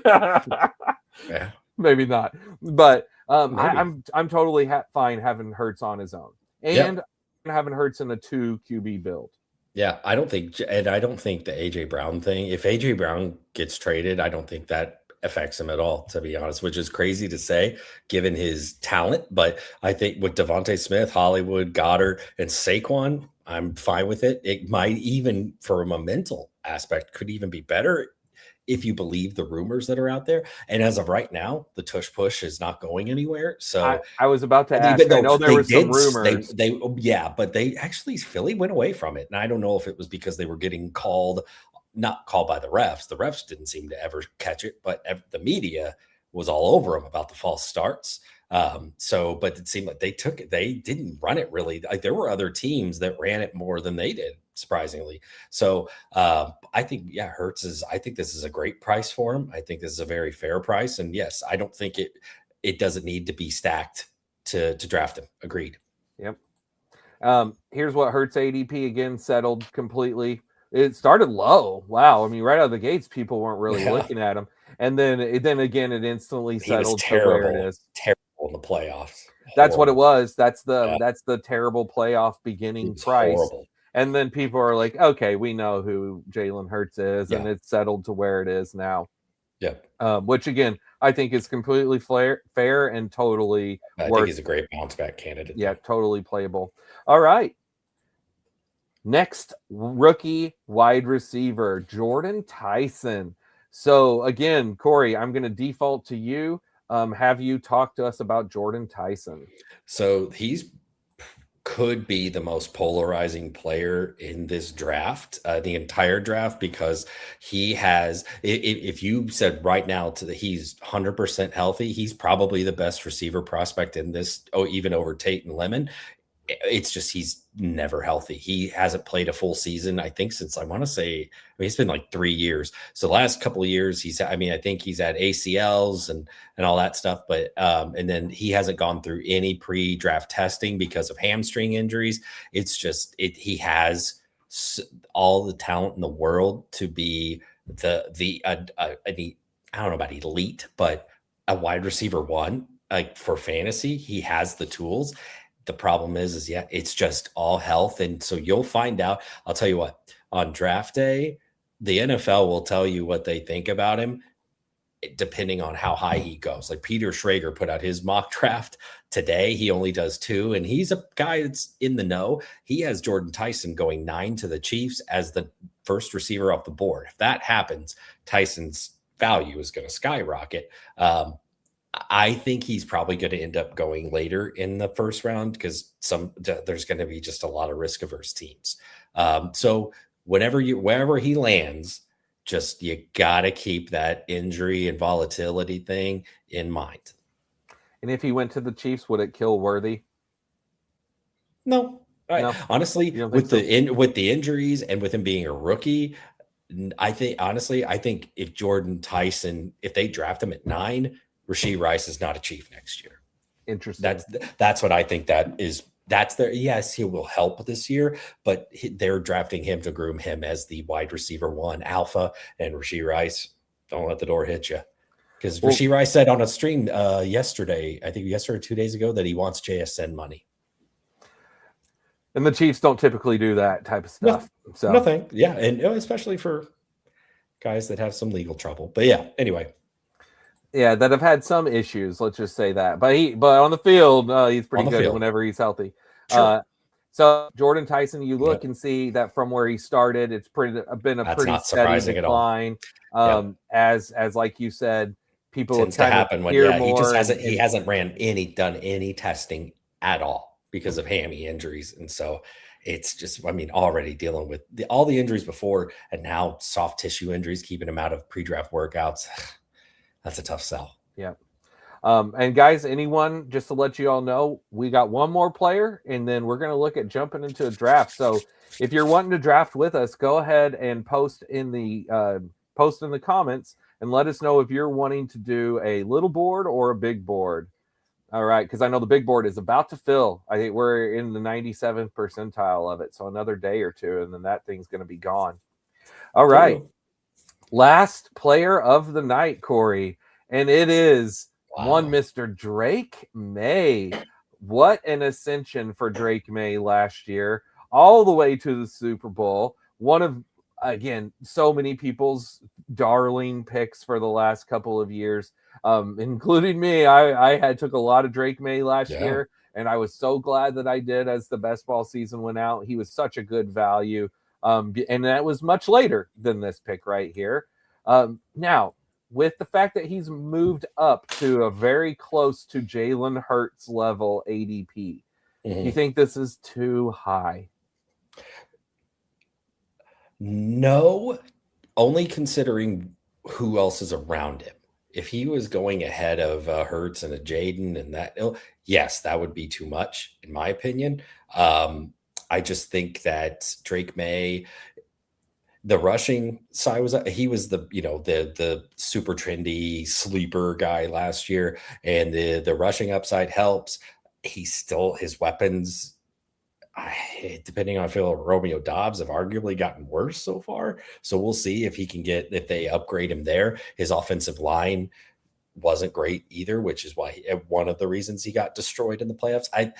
My biggest concern is that I hate to keep bringing it up, but the schedule last year was just, I know the defenses that he faced throughout the season weren't like all cupcake, but he never really had a lot of pressure to perform because they were just never really in trouble because they played so many bad teams. And then the playoffs, a lot of things fell their way. And then they get to the Super Bowl and got absolutely creamed. And Drake Maye was horrible throughout the entire playoff run. He was playing very good defenses, but still, if you're that elite guy, it shouldn't matter. He was awful. So depends on which one you believe. But I think this is a fair price as far as like where he's at in the quarterback rankings. I don't love taking quarterback here. That's not one of those other guys that we talked about. But I think he is accurately at least ranked, if that makes sense. Yeah, it does. And from a drafting perspective, there's a lot of good late pieces you can stack with him where you don't have to spend up. Like, yeah, you could have already owned Treveyon Henderson like we discussed. You could have got him at the beginning of last round, and then you grab Drake Maye this round. You could, like we looked at, you can wait and get Kyle Williams at the very end. You can get Quinshon Booty late. You can get Hunter Henry late.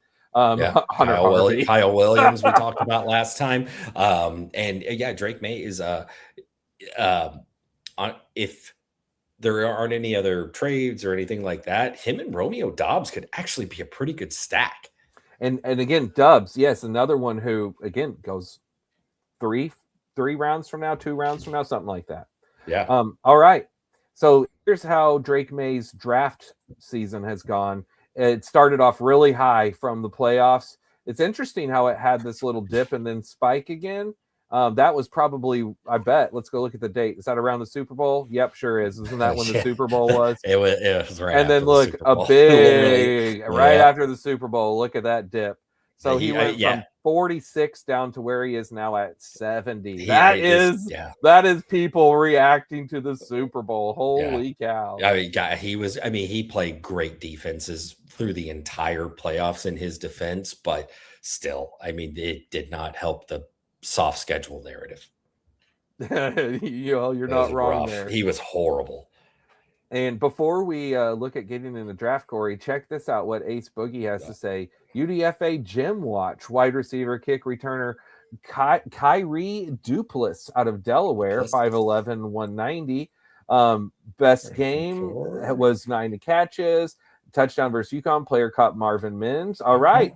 That is now Kyrie Duplessis. That is now a name that is entered into my psyche. I appreciate it, Ace Boogie. Because I didn't know him. You ever heard of him, Corey? No, I haven't. I'm not familiar with his game. All right. I'm gonna jot that one down. Jot it down. Duplessis. All right. Okay, Corey, that was awesome, man. Yeah, it was great. So I'm ready to draft, though. I'm ready to draft. I'm itching. I'm chomping at the bit. I am too. Talking about this just each time, I'm like, okay, all right. So I wonder what pick we're gonna get. How can I pair these? Okay, let's do this. Let's do it, baby. I got her pulled up. Now, I haven't seen anyone say anything in the chat about doing a little board or a big board. Now, Corey, I know you had commented about not necessarily wanting to do too many big boards, but we are at 97% exactly. Yeah. Are you good with doing a big Let's board? do it. I say, yeah, at this point, let's do another big board. All right, sounds good. So if anyone is out there watching and wants to join with us, pull up the big board. Let me go ahead and remove this from the stage, and I will get Underdog added, and we're going to do a countdown. All right, you ready, Corey? I am ready. 20 seconds per pick. In 3, 2, 1, enter. All right, four more to start. 3 more. All right. So, yeah, let me go ahead and do like I said and get Underdog pulled up here. All right. Beautiful. Got it.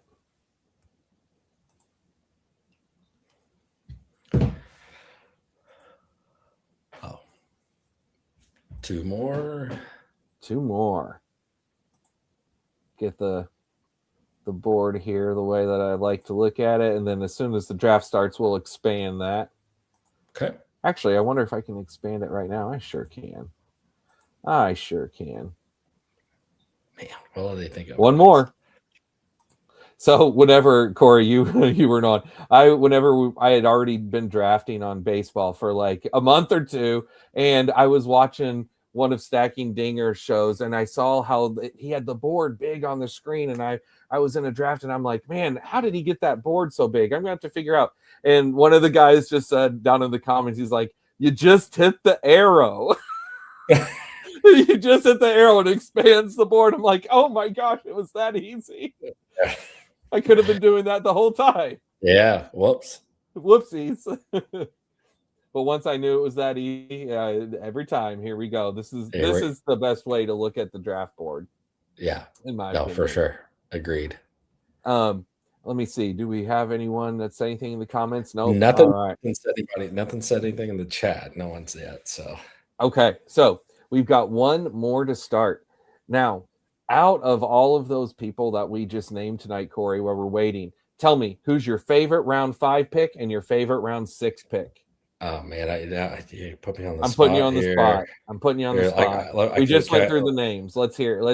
Let me pull up the list real fast. You get to pick one guy out of each round. I would say of round 5.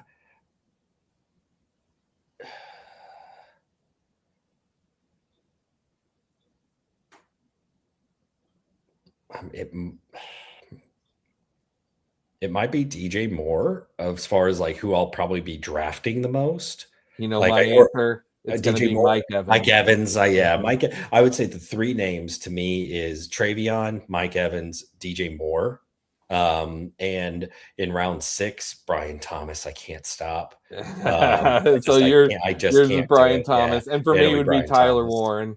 Yeah. So, all right. Well, buddy, we are here. The draft is happening. And I see Top Gun in here with us. What's up, buddy? How are you doing at pick 2? And then if there's anyone else who's in the chat, you just go ahead and let us know. I see Bo Nose Jackson, who I was in a draft with earlier today. I of course, that name stood out immediately. Yep.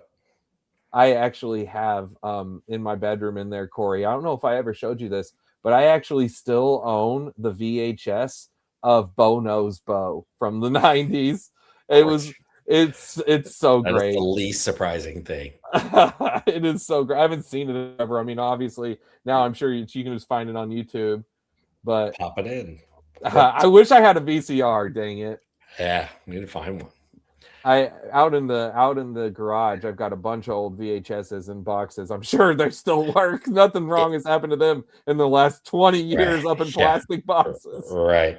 If anyone is in here and we don't know your name and an Underdog, let us know if you're in the draft. It looks like Top Gun is in here. Yes, what's up, buddy? I know Top Gun did some baseball with us as well. Glad you guys have the chat on tonight. Yeah. Me too, my friend. Yeah, we figured out what happened that night. We don't know how it happened, but somehow kids mode got turned on randomly. So that's what it was. We figured that out after the fact. So, and I'm a pick away. Am I going to get Puka or JSN?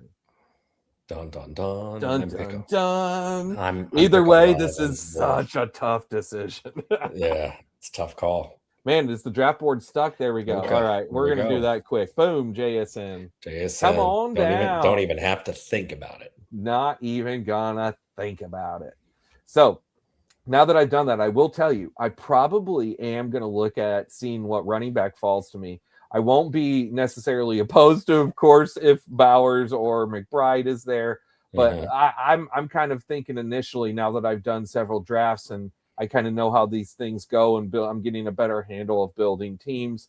When I start with a round 1 wide receiver, I want to do a round 2 running back, probably also around 3 or 4 running back. And generally in the first 5 rounds, I like to mostly have running backs and wide receivers anyway. But I like the rounds, like we discussed, rounds 4, 5, and 6 wide receiver options. Okay, your pick. What are you doing? I'm an Achane guy. Achane it up. Man, I might go double RB. It's just that's where the value is, right? That's where the value is. That is the end of the first round value. It just flat out is. Unless you want to push something up like tight end, which again you generally don't like to do. Yeah. I am gonna go Mr. Barkley. I'd love the bounce back for Saquon. Yeah, I like it too. And that's a really fun pairing. Achane and Barkley. My gosh, your weekly ceilings is so high with those two. And actually, so I don't mind this starting this way either, because I typically like to just go nuts on receivers from this point on. So actually kind of getting my anchor 2 RBs, especially, it's probably going to be a while before I draft a running back, which I actually like. I typically go hero RB. I don't do a ton of 0, but I do like a hero RB build. So if there's anybody who doesn't know what that is, that's you draft 1 in the first 2 rounds to get your anchor, and then you wait and start drafting maybe after round 7, 8, 9, something like that. So what I just said earlier, I think I'm going to have to go against it, because I think I have to take Neighbors here over Chase Brown. Okay. I didn't expect Neighbors to fall to that pick, and I don't know how many times that well, at least for me, that I would look at doing that. I was just talking about not wanting to do double wide receiver, but look at that stretch of running backs from your pick all the way to me. There was no other wide receiver. Yep. Well, in the last stream we did, I took Neighbors around that. I think I had picked 10 and I took Neighbors, and I honestly didn't love it. I was like, I think that was still a little early. I just wanted a receiver. And, but yeah, I mean, the Top Gun shouted out and it's like, yes, I do love the strategy of going double RB. If the wide receivers, if you're not a huge fan, then especially go double RB and then just pound the wide receivers after that. Top Gun, you're welcome. I gave you Chase Brown there, my friend. I see that to allow you to go ahead and do the double RB with, who's that? George Pickens? Love it. Very nice start to your team. Rashee Rice. Yeah, look at old Nate Dog there grabbing Rocky. Is that what his ADP is? That's not what his ADP is right now. Is it? It is not. No, I will tell you what it is right now. I can show it on the screen. It's 27. Yeah, 27 and here, take a look at this. Look at this rise here. I wonder from April 3rd in the last few days, a huge rise. Really, that's almost since we were talking about him. Well, on Saturday when I said that, on that stream, I said, this is your last chance to get Rashee Rice shares. There was something that you said. Well, okay, by the way, this is an easy pick for me. I was talking about this. I love taking this guy here. Whenever I've waited, this is a perfect wait till round 3 RB1 in my opinion. Exactly what we said last time. Yep. Mm-hmm. So I love that. Okay, now what was that Rashee Rice news that caused you to say that? There was something that happened where the NFL is not suspending him. They didn't find that he violated any of their personal conduct policies. Yeah, because that's what's caused him to spike up here. Yeah, that was what was kind of depressing his value, is that he was that there was a potential suspension coming. And honestly, I can't believe that it got announced as early as it did. I thought this was going to be something that we waited all offseason to figure out. So Okay, you are up. Yeah, you know who I'm going with. You know. I can't Mr. stop. Garrett Wilson apologist. I can't stop, will not stop. And yet Top Gun, absolutely. To me, Jacob's floor with the potential ceiling, again, for waiting at RB is perfect for round 3. Mhm. Now, Corey, you say you can't stop. It's so early. Let's say we're 2 months from now. Let's say we're 3 months from now. And we know exactly what we know right now. Nothing has changed. Do you think you're going to keep clicking his name here? I can't stop doing it. Can't stop, won't stop. I can't, just for better or worse. I am in for a penny, in for a pound. Yep. All right. Now back to you. I was going to say, are you going to just keep doing what you're? No, we're going to try something. All right. I see what we kind of talked about. Let's see how it plays out. Yeah, but I like your thought process here. Yeah. For those of you, if you haven't seen the last couple streams, I've taken Ladd McConkey here the last 2 because I think I said it and I stand by it, is that he could be this year's JSN potentially. That's who I of course thought you were going to take. But again, I like your strategy. Let's see if what you set up can pan out here. Yeah. He's probably my favorite 4th round pick. I do like it. Wilson hit an Egbuka too, and Tate makes it into the 4th round too. I like, but this is a great pocket for receivers here. And the way that the draft board is falling, Top Gun brought up a good point. Ladd Hampton combos in your spot. There's a lot of them. A lot of Ladd Hampton combos in that spot. The first stream that we did, I went. I had the Ladd Hampton Herbert combo.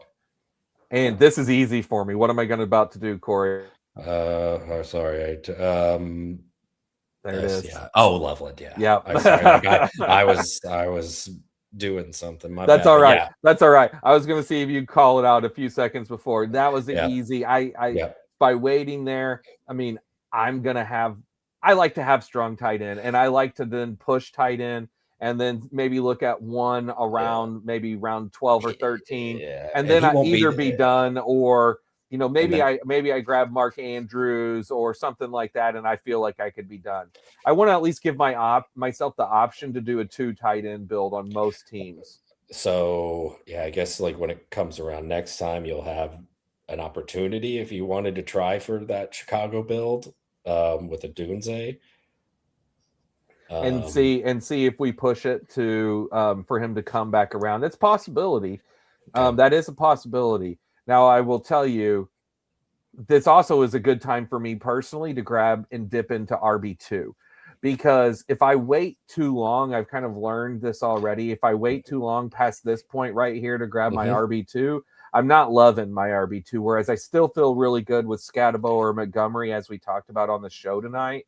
So I think that I'm probably going to go with one of those 2. And I mean, I know exactly who you're going to take. We already pretty much said earlier. But it's one of those 2, Skattebo or Montgomery. Yeah.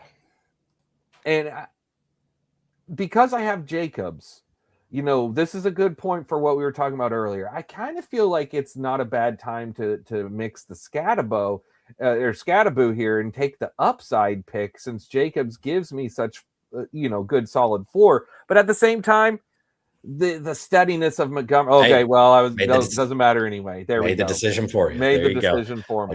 I love when the decision's made for me. Now I'll be honest though, I didn't expect Davante Adams to be here. I do kind of want to take Davante Adams. Yeah, that's fair. But I'm going to stick with the strategy and go with Skattebo. And we're just going to live with that. I have neighbors. I just realized that too. Didn't think about that. And then that's how it actually works together pretty nice with those 2. So now I had a Giants build last time. Exactly. Now I got to go put Dart on my radar here, and he's got an ADP of 86. On your Ray Dart. There you go. Bada bing, bada boom. We'll be here all night. All right, Cor. Now I can hear my wife rolling her eyes. That's it. Your pick away. Okay. You've got 2 running backs, 2 wide receivers. Do I risk Hurts. Like, I'm gonna take Hurts on the next one. I'm gonna roll the dice. I say risk it because of if Jay Timber was in the draft with us, maybe not. But this could be the part you're talking about where sometimes people do, like, they can look at your team and want to screw you, even if they have no idea who you are. So let's see what he does here. That's what I'm saying. Yeah. He's thinking about it.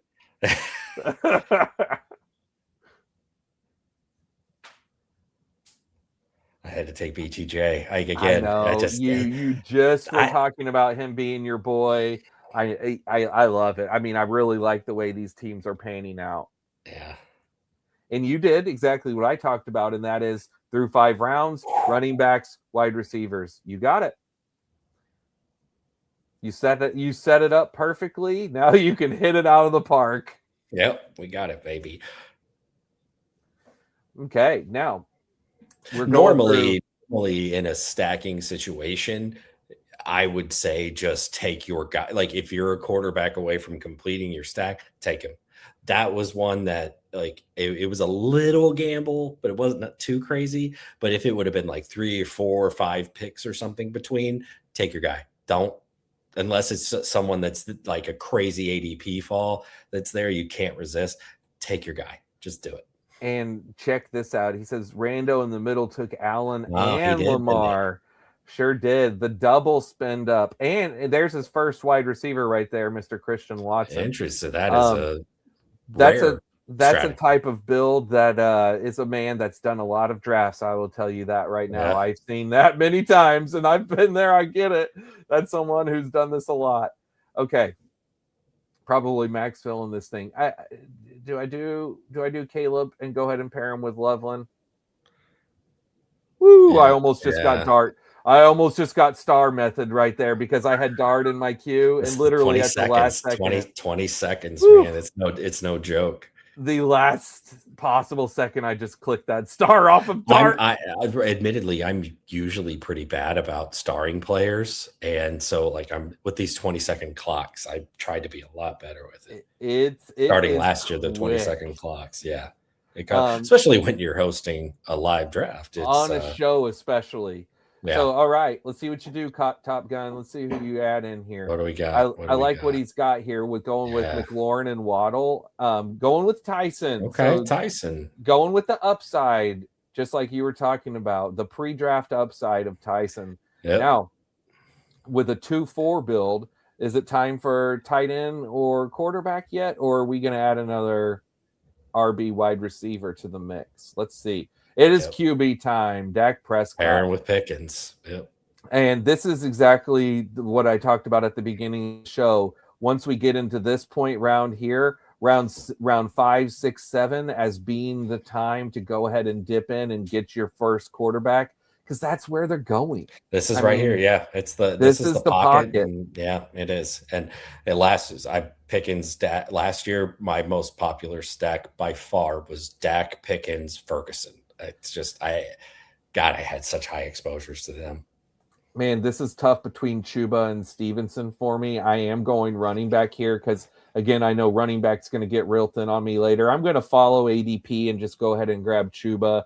I could always add Brooks in later, if I wanted to, and just have both of them. Again, I don't love having teammates on the same team because, again, the way I look at it is for my best balls in the big tournaments is I only have so many limited roster spaces. And if one of these guys is going to reach if Chuba reaches his best season, it's not going to mean that Brooks is good.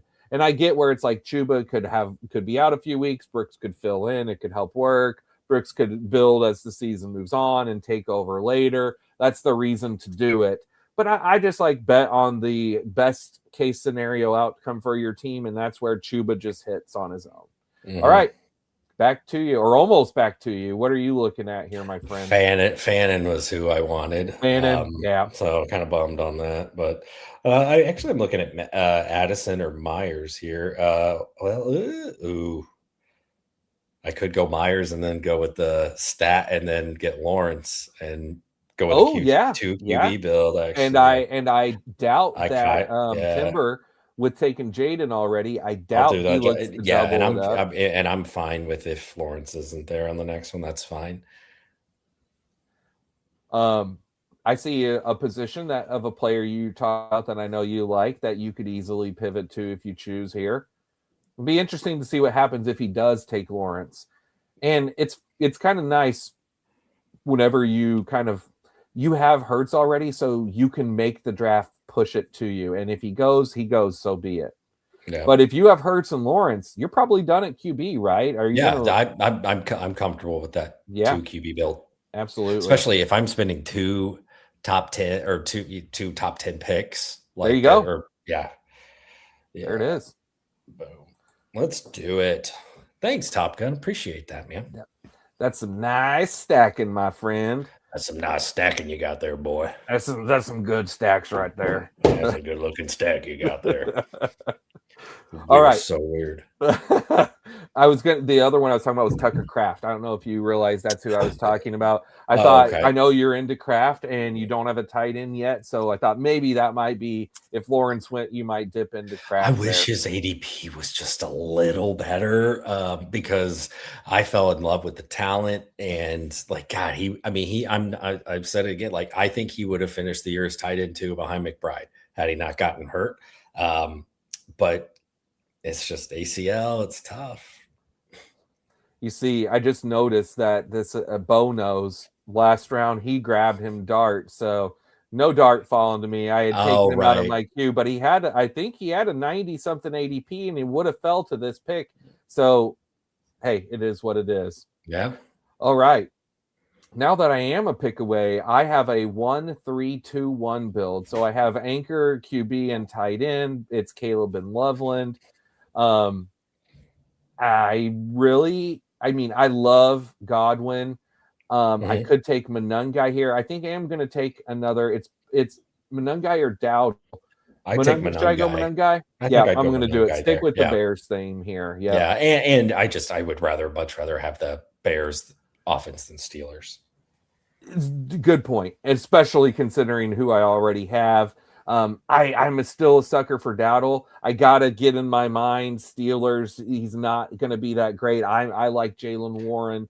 And they gave him real money. But I think it's just a 1-year deal. But yeah, it is going to be a committee. It's going to be a split backfield. I'm gonna want some Dowdle and some Algier, but this was definitely the right move to go with Monungai. Yeah.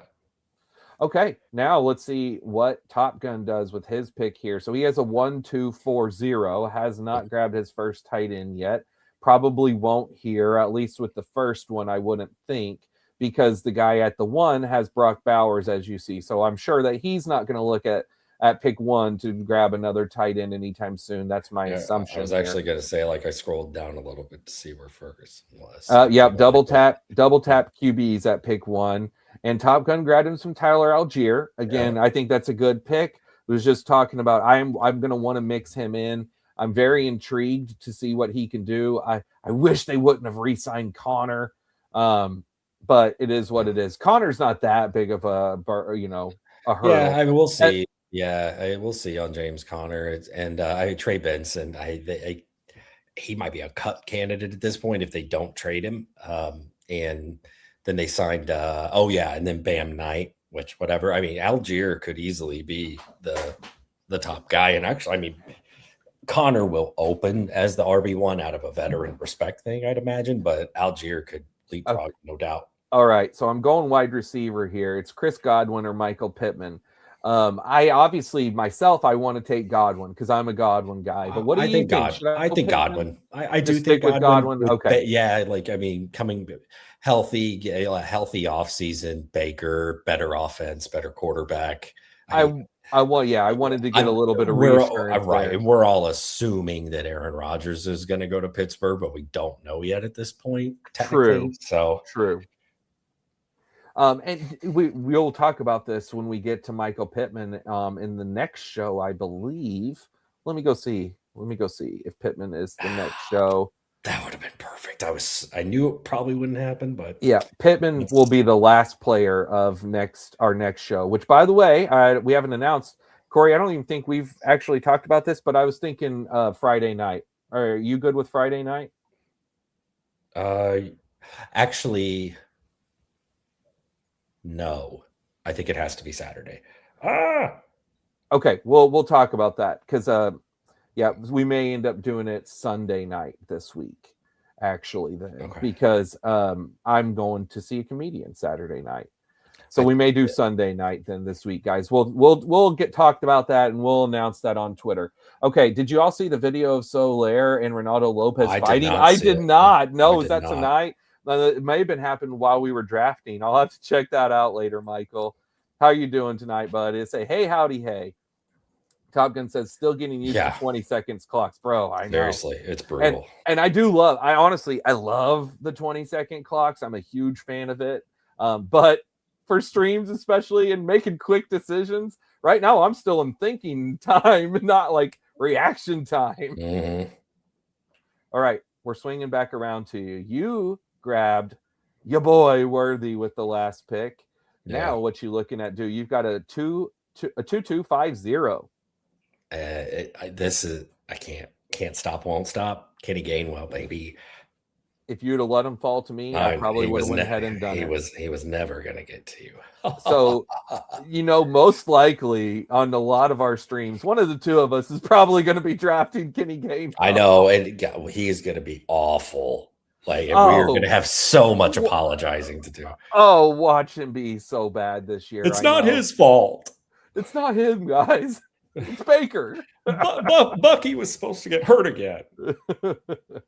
Oh, man, I can't wait. Michael, I'm looking forward to seeing it. Definitely, absolutely. I love a good baseball fight. And I have to think Soler had to be on the better end of it. Much bigger guy. He's huge.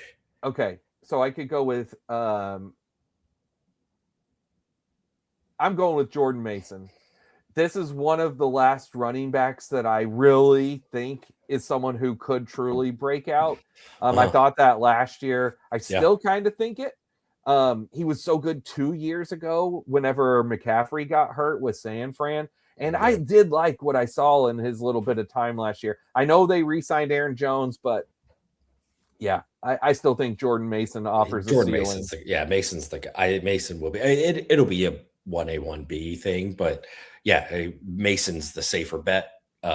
The offense with Kyler should be a lot better than it was with the worst quarterback room in football. So, so I mean, it can only go up, and Oh, I was going to say, let's hope it can only go up. Honestly, if Kyler's worse than JJ McCarthy, then God, woof. All right. I thought about Shuck, Top Gun. So I am going to be into drafting some Shuck this year, but I didn't have any pair pieces. Do you? You do not. You didn't care. You thought the same thing as me. Go ahead and just grab them, though. Top Gun, perfect for Ferguson. Perfect spot for him. Look at his build: 2-3-4-2. That's just perfect right across the board. Top Gun, are you looking at? Are you looking at doing a 2-2, or do you? Since we're doing 20 rounds, you think you're going to add threes in? And if we were doing 18 rounds, Top Gun, would you stop with Prescott, Shuck, and Pitts and Ferguson? Or would you still be looking to add a third? Okay, so Corey, I have 3 wide receivers. So I should go ahead and look at adding another wide receiver here. Mm-hmm. Golden made it. I think I should just go ahead and add Golden here, right? That's the biggest upside piece for this team. Yeah, definitely. I thought about, I'm going to be a Malik Willis drafter this year. And even though I could have taken Sam Darnold to pair with JSN, and then maybe I could have drafted Barner later, I still think I'm going to shoot for the upside of Willis with the rushing over Darnold most of the time. I see this guy right next to me. He drafted Goff and Darnold, so he's a floor quarterback type of guy. That's just like, give me a good solid score every week. Okay, we're coming back around to you, my friend, and you still don't have your tight end. I know you like to push tight end. Is this time to jump in, or are you going to keep pushing? I will tell you after this here pick if my guy's there. See what Diesel does. All right, Diesel. Yep. All right. He took one. Is that Lego? There it is. You got him. I love it. So you set that one up perfectly and knocked it out of the park. Now, Yep. we'll see what this guy does here, who also doesn't have a tight end, Jay Timber. Before I say anything, we're going to see what Timber does. But once we see what Timber does, I have a question for you. So he went with Aaron Jones for his first one. You're going to have only a few seconds to answer this question once we see what Timber does here. And he went with taking it down to the wire. He's making a sweat. Okay, are you going to take Sadiq and go double tap it? I had two names queued. It was Rashad White and Kenyon Sadiq. So now that you've got Sadiq, and you've told me, obviously it's going to be a few shows before we get to him, but you've told me he's the clear-cut breakout rookie tight end, right? I mean, yeah, he'll be the only first-round tight end. Yeah, I mean, easily. So yeah, what would your comp be if he hits his ceiling? Could he be Colson Loveland level, right? You know, of or Tyler Warren level, or are we looking at like Isaiah Likely level? Like, what are you looking at with him? Better, like he's much better prospect than Isaiah Likely. He is. I mean, again, depends on where he goes, but no one's gonna. If someone already has a good tight end situation, they're not going to spend a first on another one. I think he's just a slight rung below where Loveland and the prospects that Loveland and Warren were last year. His measurables are right there in line with Kyle Pitts. He's just a tad smaller, but he did run a faster 40. Hey, I got to pause you. I'm up. Yep. Denzel Boston, who I don't know anything about, or Juwan Jennings. Okay. All right. Sorry to interrupt you. I just wanted your thoughts on that since I don't know Denzel Boston. Yeah, Denzel Boston. He's probably like a late first round, but probably like an early day 2 pick. But anyway, Sadiq is he's 6'3", 241, and he ran a sub 4.40, which is just freakish. Like, yeah. Honestly, like I think his comp is like Vernon Davis. So like that's okay. The pro comp for him that I've seen most popular, especially because they're like workout. I mean, dude was built in a lab kind of thing. He can block. So it's not like Pitts, where Pitts is not an inline blocker. Pitts is basically just a tall receiver listed at tight end. Sadiq can do both. He is a good blocker, and so he's going to be on the field a lot, which is great. And again, he's just freak of nature athlete. From a talent, for like a prospect standpoint, I'd say he's just slightly below Loveland or a Warren, but and definitely not like a Bowers prospect either. So, yeah, right. If he was a Bowers level prospect, he's a similar prospect to that Kyle Pitts was. Pitts was just grossly overdrafted, obviously. I was going to say from a hype level, definitely. And teams learned their lesson after that. It's more of a cautionary tale now, is don't fall too in love with combines. But yeah, so I bet Sadiq is probably going to go in the first half of the draft. There's a chance he falls maybe to the 20s, but he's probably going somewhere in the teens. And if the board falls a certain way for the Chiefs, it's possible that they go that route. Okay, now I have no stack pieces with the top quarterbacks that are available here, Corey. That's Cam Ward, Daniel Jones, and Bryce Young. I generally like to take Bryce Young the most of these. I know. I think I'm going to do Daniel Jones. Okay. I know he's coming off injury. It feels a little safer as my QB2 than it. Whereas Bryce Young and Cam Ward, I would feel better if I already had 2 and I was locking them in as my 3. And I'm sure you're committed to a 3 quarterback. I'm committed to a 3 quarterback build. Absolutely. I'm taking Cam Ward these last couple. I mean, number 1 overall pick. It could be he was just in such a horrific spot last year. You never know. You're up. Do I roll a dice with Travis Hunter? With my Jags? I think I'm doing it. I am doing it. Absolutely. I mean, And then what's the fear of him just and playing then too much defense? Is that? and then if I wanted to go 3 tight ends, Yeah, you Britton could. Strange. I mean, hey, you know what? I'm saying if the shoe fits, I am stack. you are stacking. I am stack. I asked this earlier of Top Gun. He said, "I've been doing 3-6-8-3." Oh, Oh, no stack for you. You jerk. You big old jerk. And haven't thought about 18 rounds yet. Still trying to get out baseball mindset. I hear you, brother. Me too. Well, you know what? I'm just gonna finish tight end. Yeah, there you go. And likely a good likely is a good one. Mm-hmm. That seems like a good Yeah. fall. Yeah. It feels like QB falls off Yeah. so much this year. It definitely does. It 100% feels that way. Last year, you could get Danny Dimes for free. Yeah, you could. If drafted, yeah. Yep, exactly. Like he literally was free. And by people, I mean me. And then he loves drafting Bryce Young too. We're Bryce Young brothers. Solidarity. That's not right. Me. I'm not a Bryce Young drafter, but hey, we all got our guys. We do, and that I'm gonna end up doing it a lot again this year because I'm gonna have him burn me one more time before I fall off. Man, Travis Hunter, that is going to be such a crazy, like, because obviously, Corey, this is my third here. So again, no stack pieces to speak of. Do I go Mendoza over Brissett or Geno? I just go with the rookie upside, right? No, I wouldn't. No, Brissett. No, I'll tell you why.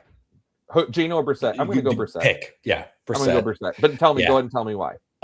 So the Raiders just signed Kirk Cousins to a 3-year deal. Most of it's funny money, but essentially it boils down to they signed him to a 1-year, $18 million deal. You don't do that to bring in a backup. Maybe he ends up pooping the bed and Mendoza takes the job. They put Mendoza in because okay, we suck. Let's go from there. But Kirk Cousins is going to be the starter. And they brought him. They haven't come out and said it, or maybe they even did. But the expectation should be that Kirk Cousins will be the week 1 starter over Mendoza. So with that said, Kirk Cousins' ADP is 223. If I had any Raiders pieces, if I had Bowers, right, or if I'm going to go look at his chart. Okay, I was going to say I could totally see myself doing a 4 TD build in these 20 rounds, where I just go ahead and take Mendoza as a 3 and add Cousins. I would be fine with that in 20 rounds. In 18 rounds, I will pretty much never ever take 4.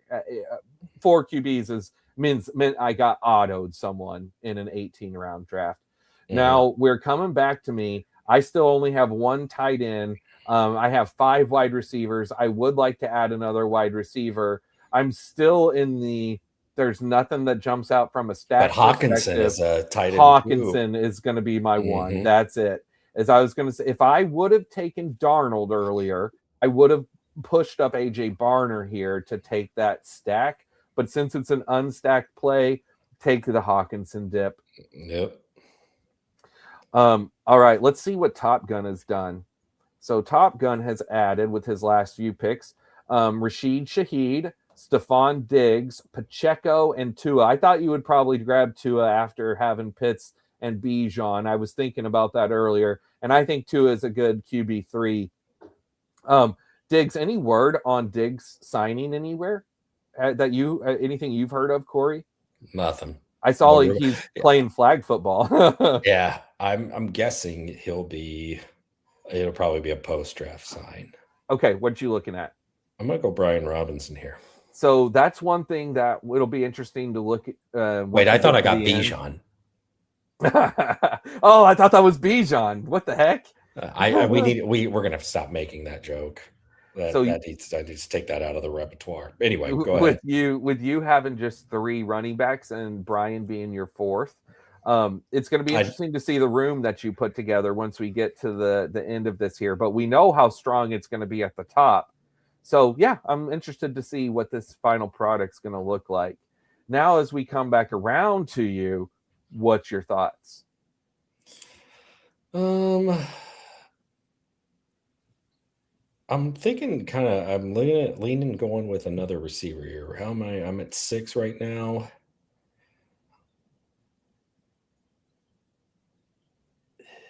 Yeah. Actually, I kind of like Tyjae Spears here too. Bigsby for your Eagles No, thing too. I'm not going to go too. I am going to go Tyjae Spears. Though. Tyjae Spears. Yeah. That's a more of an upside play, right? Spike week potential, especially Yeah. compared to. Well, I mean, Tank really is only going to have that if Saquon goes down. Yeah. Yes, correct. And we talked about earlier. See, Trey Harris went the next pick. Yeah, it was between Trey Harris and Tyjae Spears for me on that one. Which I think more often than not, I'll probably go Trey Harris, but I went Spears this time. The only thing that would make this pick be terrible is if Jeremiah Love goes to Tennessee, and then Spears is basically nothing. I mean, Tony Pollard, I don't remember what his dead cap hit would be if they were to just straight up cut him, but it'd be interesting. I don't know. So Top Gun asked, in 18 rounds, how many 2 QB builds do you do? I have such a hard time doing it, but it might be a better build. So I will tell you, I by the way, this is the reason it's easy. I'm going Christian Kirk. I think that's a really good fall here. I kind of like Kirk as a nonchalant play this late in San Fran this year. Mm-hmm. Okay. I take almost always 3 QBs because my favorite builds are 3, 5, 7, 3, where I wait. However, it's about off the top of my head, of the thousands of drafts I've done in the last few years, it's probably around a 20 to 30% of the time I'll do 2 QBs. But when we get to the end of the year, inevitably, I've talked to Corey about this, I've talked to Duggar about this, my best teams that I have for the last 3 years, the ones that score the most in the regular, that advance the furthest in the playoffs, they're 2 builds. They're 2 QB builds where you nail the first and the second one, and then that's it. And so 2 QBs and 2 tight ends, that's the key to success for unlocking your best scores. However, you just have to get it right. Have to hit on. So it also is incredibly hard to do, because more often than not, you're going to not put that right combo. 2 years ago, I'll never forget, my highest scoring team destroyed was Hurts and Bo Nix. And the tight ends were Kelsey and Andrews.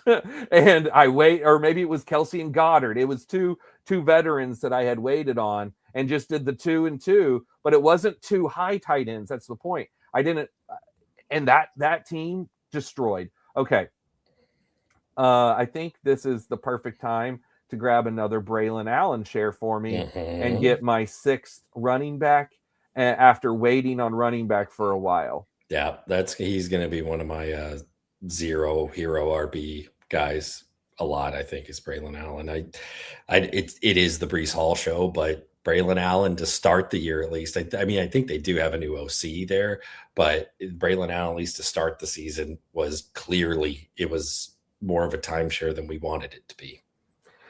And ultimately for me, I think with a Braylon Allen click is all about if Breece Hall happened to get traded or gets hurt, and then what sort of ceiling he could get. Because if Breece is there, I just don't see that many times. I mean, maybe he can pop a 2 touchdown game with Breece there. That could happen, of course, but I wouldn't count on it very often. What'd you just do? Hollywood. That's what I thought. So I'm not looking at the big board. I'm looking at the screen on StreamYard, and I thought for a second, did you just take a Chief? I thought my brain went to Tyquan Thornton. I was like, well, that was early. And then Top Gun says, 100 there. I did Burrow and Lamar in 2 QB builds last year, and that didn't go well. See, I don't think spending up on 2 that high together is the way to go. It's one of them, Burrow or Lamar, and then like Stafford or Bryce Young or whatever second piece hits with it. Or like of 2 years ago, Hurts and Bo Nix, for example, when Bo Nix was a rookie and had a really solid production in his rookie season.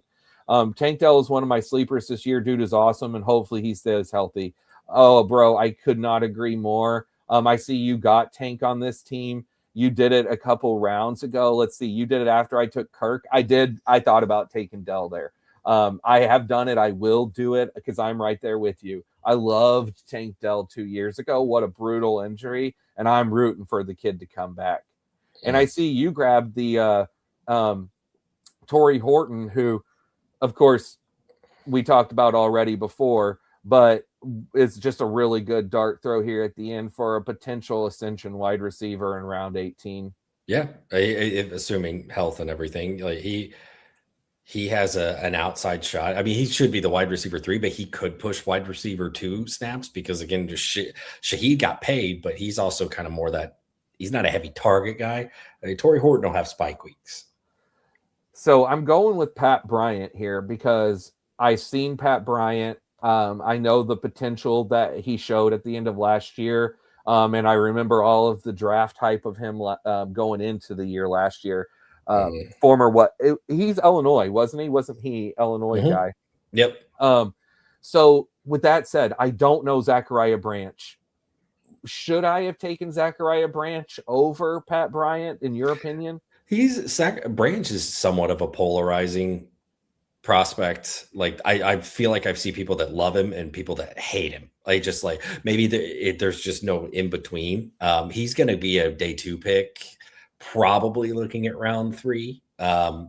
Which Pat Bryant ended like a lot. Pat Bryant had a terrible combine, slow AF, but Denver took him round 3, and so that's what kind of perked people's ears up. And he had a pretty nice stretch last year, and he wasn't, I don't think, a loser in the Jalen Waddle acquisition. Really, I think that was like the loser there was Troy Franklin.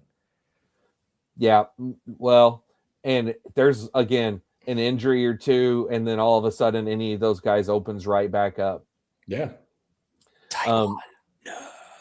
No, he didn't make it to round 20 for you this time. I know. Take my eyes, but not Taekwon.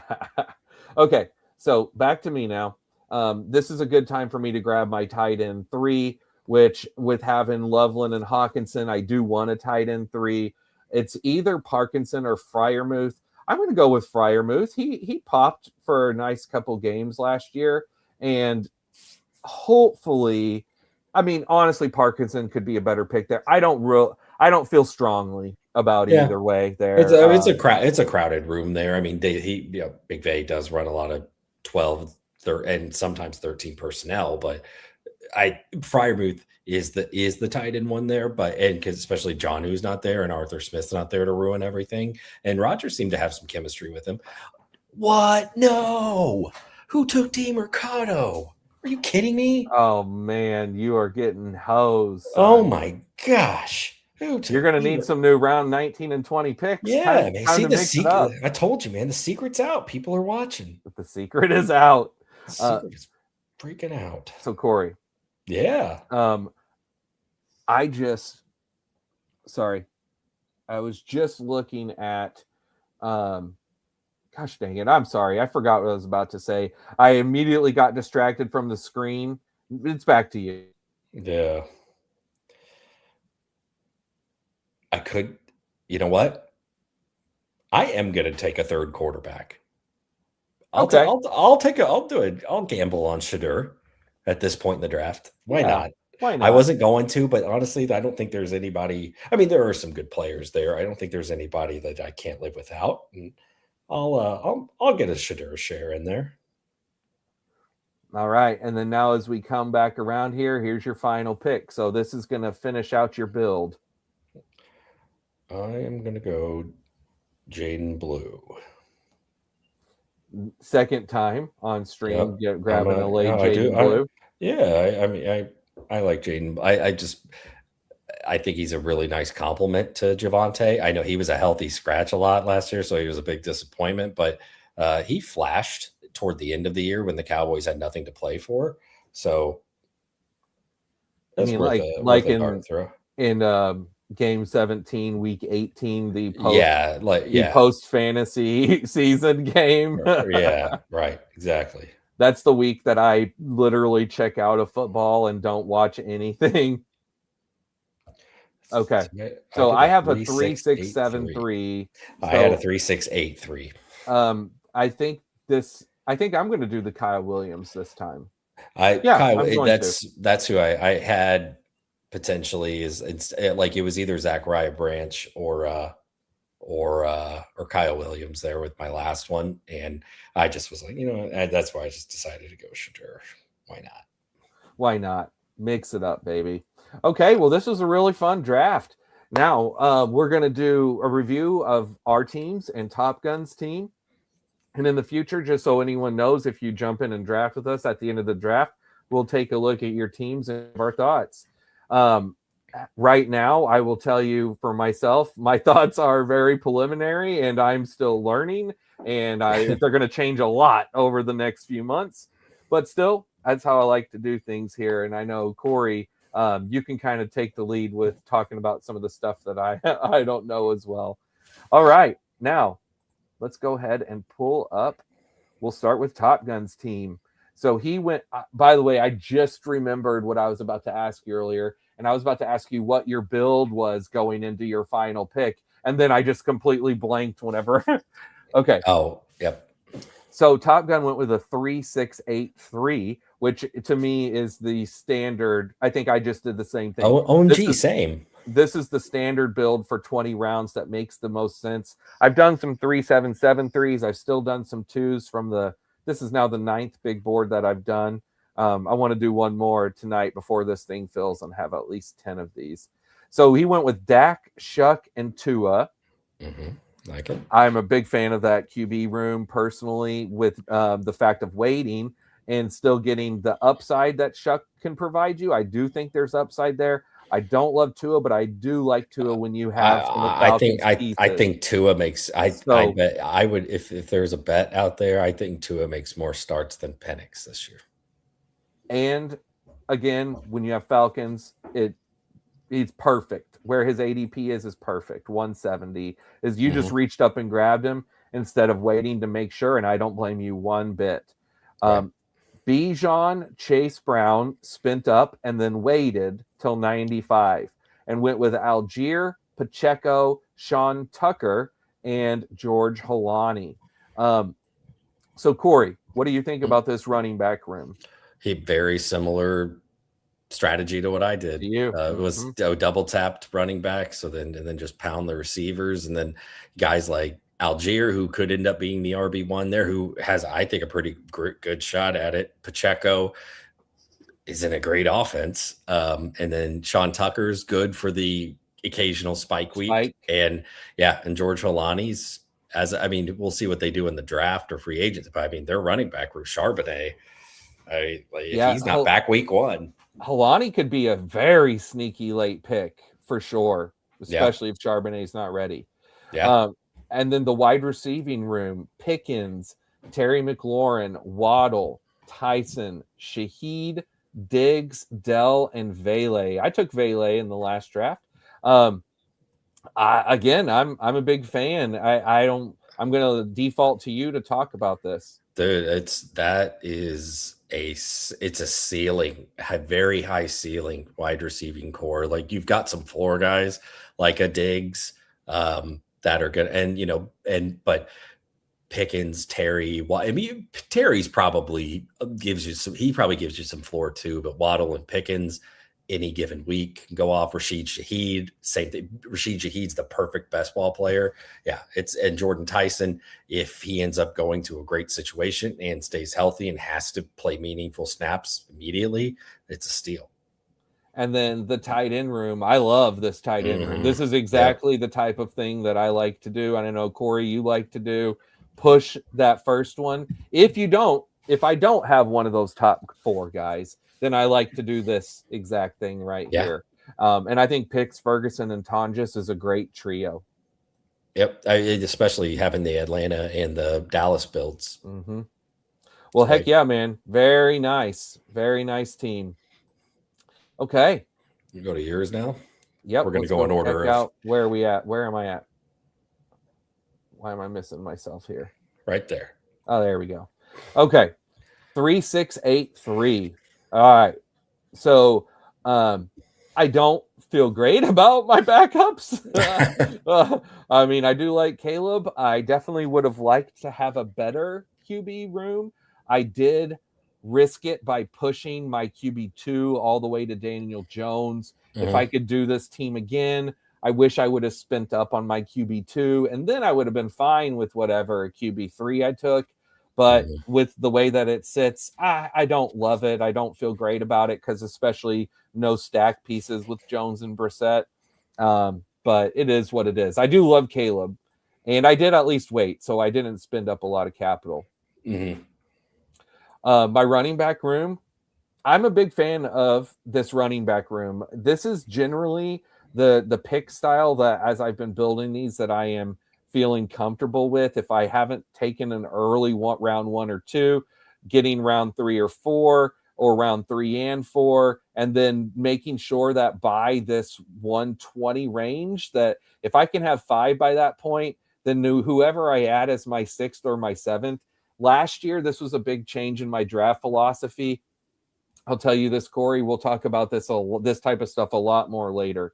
But what I did last year that was different than what I'd been doing in the past, and it was very successful, and that was, I said, for the most part, I want to eliminate the wasted picks of running backs and wide receivers in round 16, 17, and 18. And I tried to make round 16, 17, and 18 tight ends and quarterbacks. And I really tried to be done with running back by 120, by round 12, 11 or 12. I wanted to be done at running back with 5. And generally 5 is where I'm typically at, although it could be 6. But if I'm going to do 6, I probably would do one later anyway.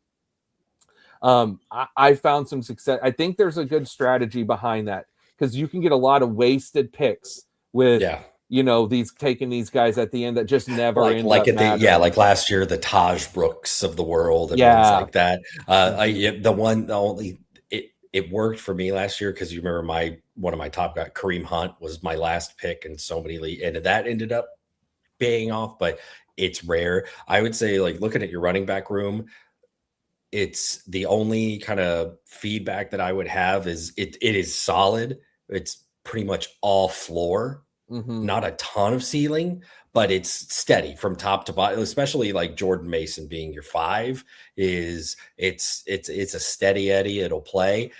I don't think you have any Jacobs, probably your only potential RB1 there, if not maybe Skattebo. But yeah, I mean it's solid though. Yep, it's a solid. It's not sexy, but that they don't always have to be sexy. They don't. That's right. Now the wide receiver room started really sexy, and then this was a big. I don't normally do this. Obviously, this was a change in the normal draft. Normally, I like to have at least a 3rd, much earlier than Chris Godwin, and have Chris Godwin be a 4th. That's just not how this particular draft fell. So with that being said, I still think it's a perfectly fine wide receiver room with some interesting picks at the end, but overall, not going to be one of my favorite ones that I look at least though I've got some really nice spike week, with JSN and Neighbors. Yeah. And then the tight ends, again, I anchor in a potential stud and then get a couple I think Hawk veterans. and Freiermuth those are great spots for those. Like that your tight end room shaped out really nice. So overall, I think this is a team that offers a really nice floor with, we'll see, maybe a limited ceiling. So I might have a better chance at finishing 1st or 2nd, but maybe not advancing. We'll see.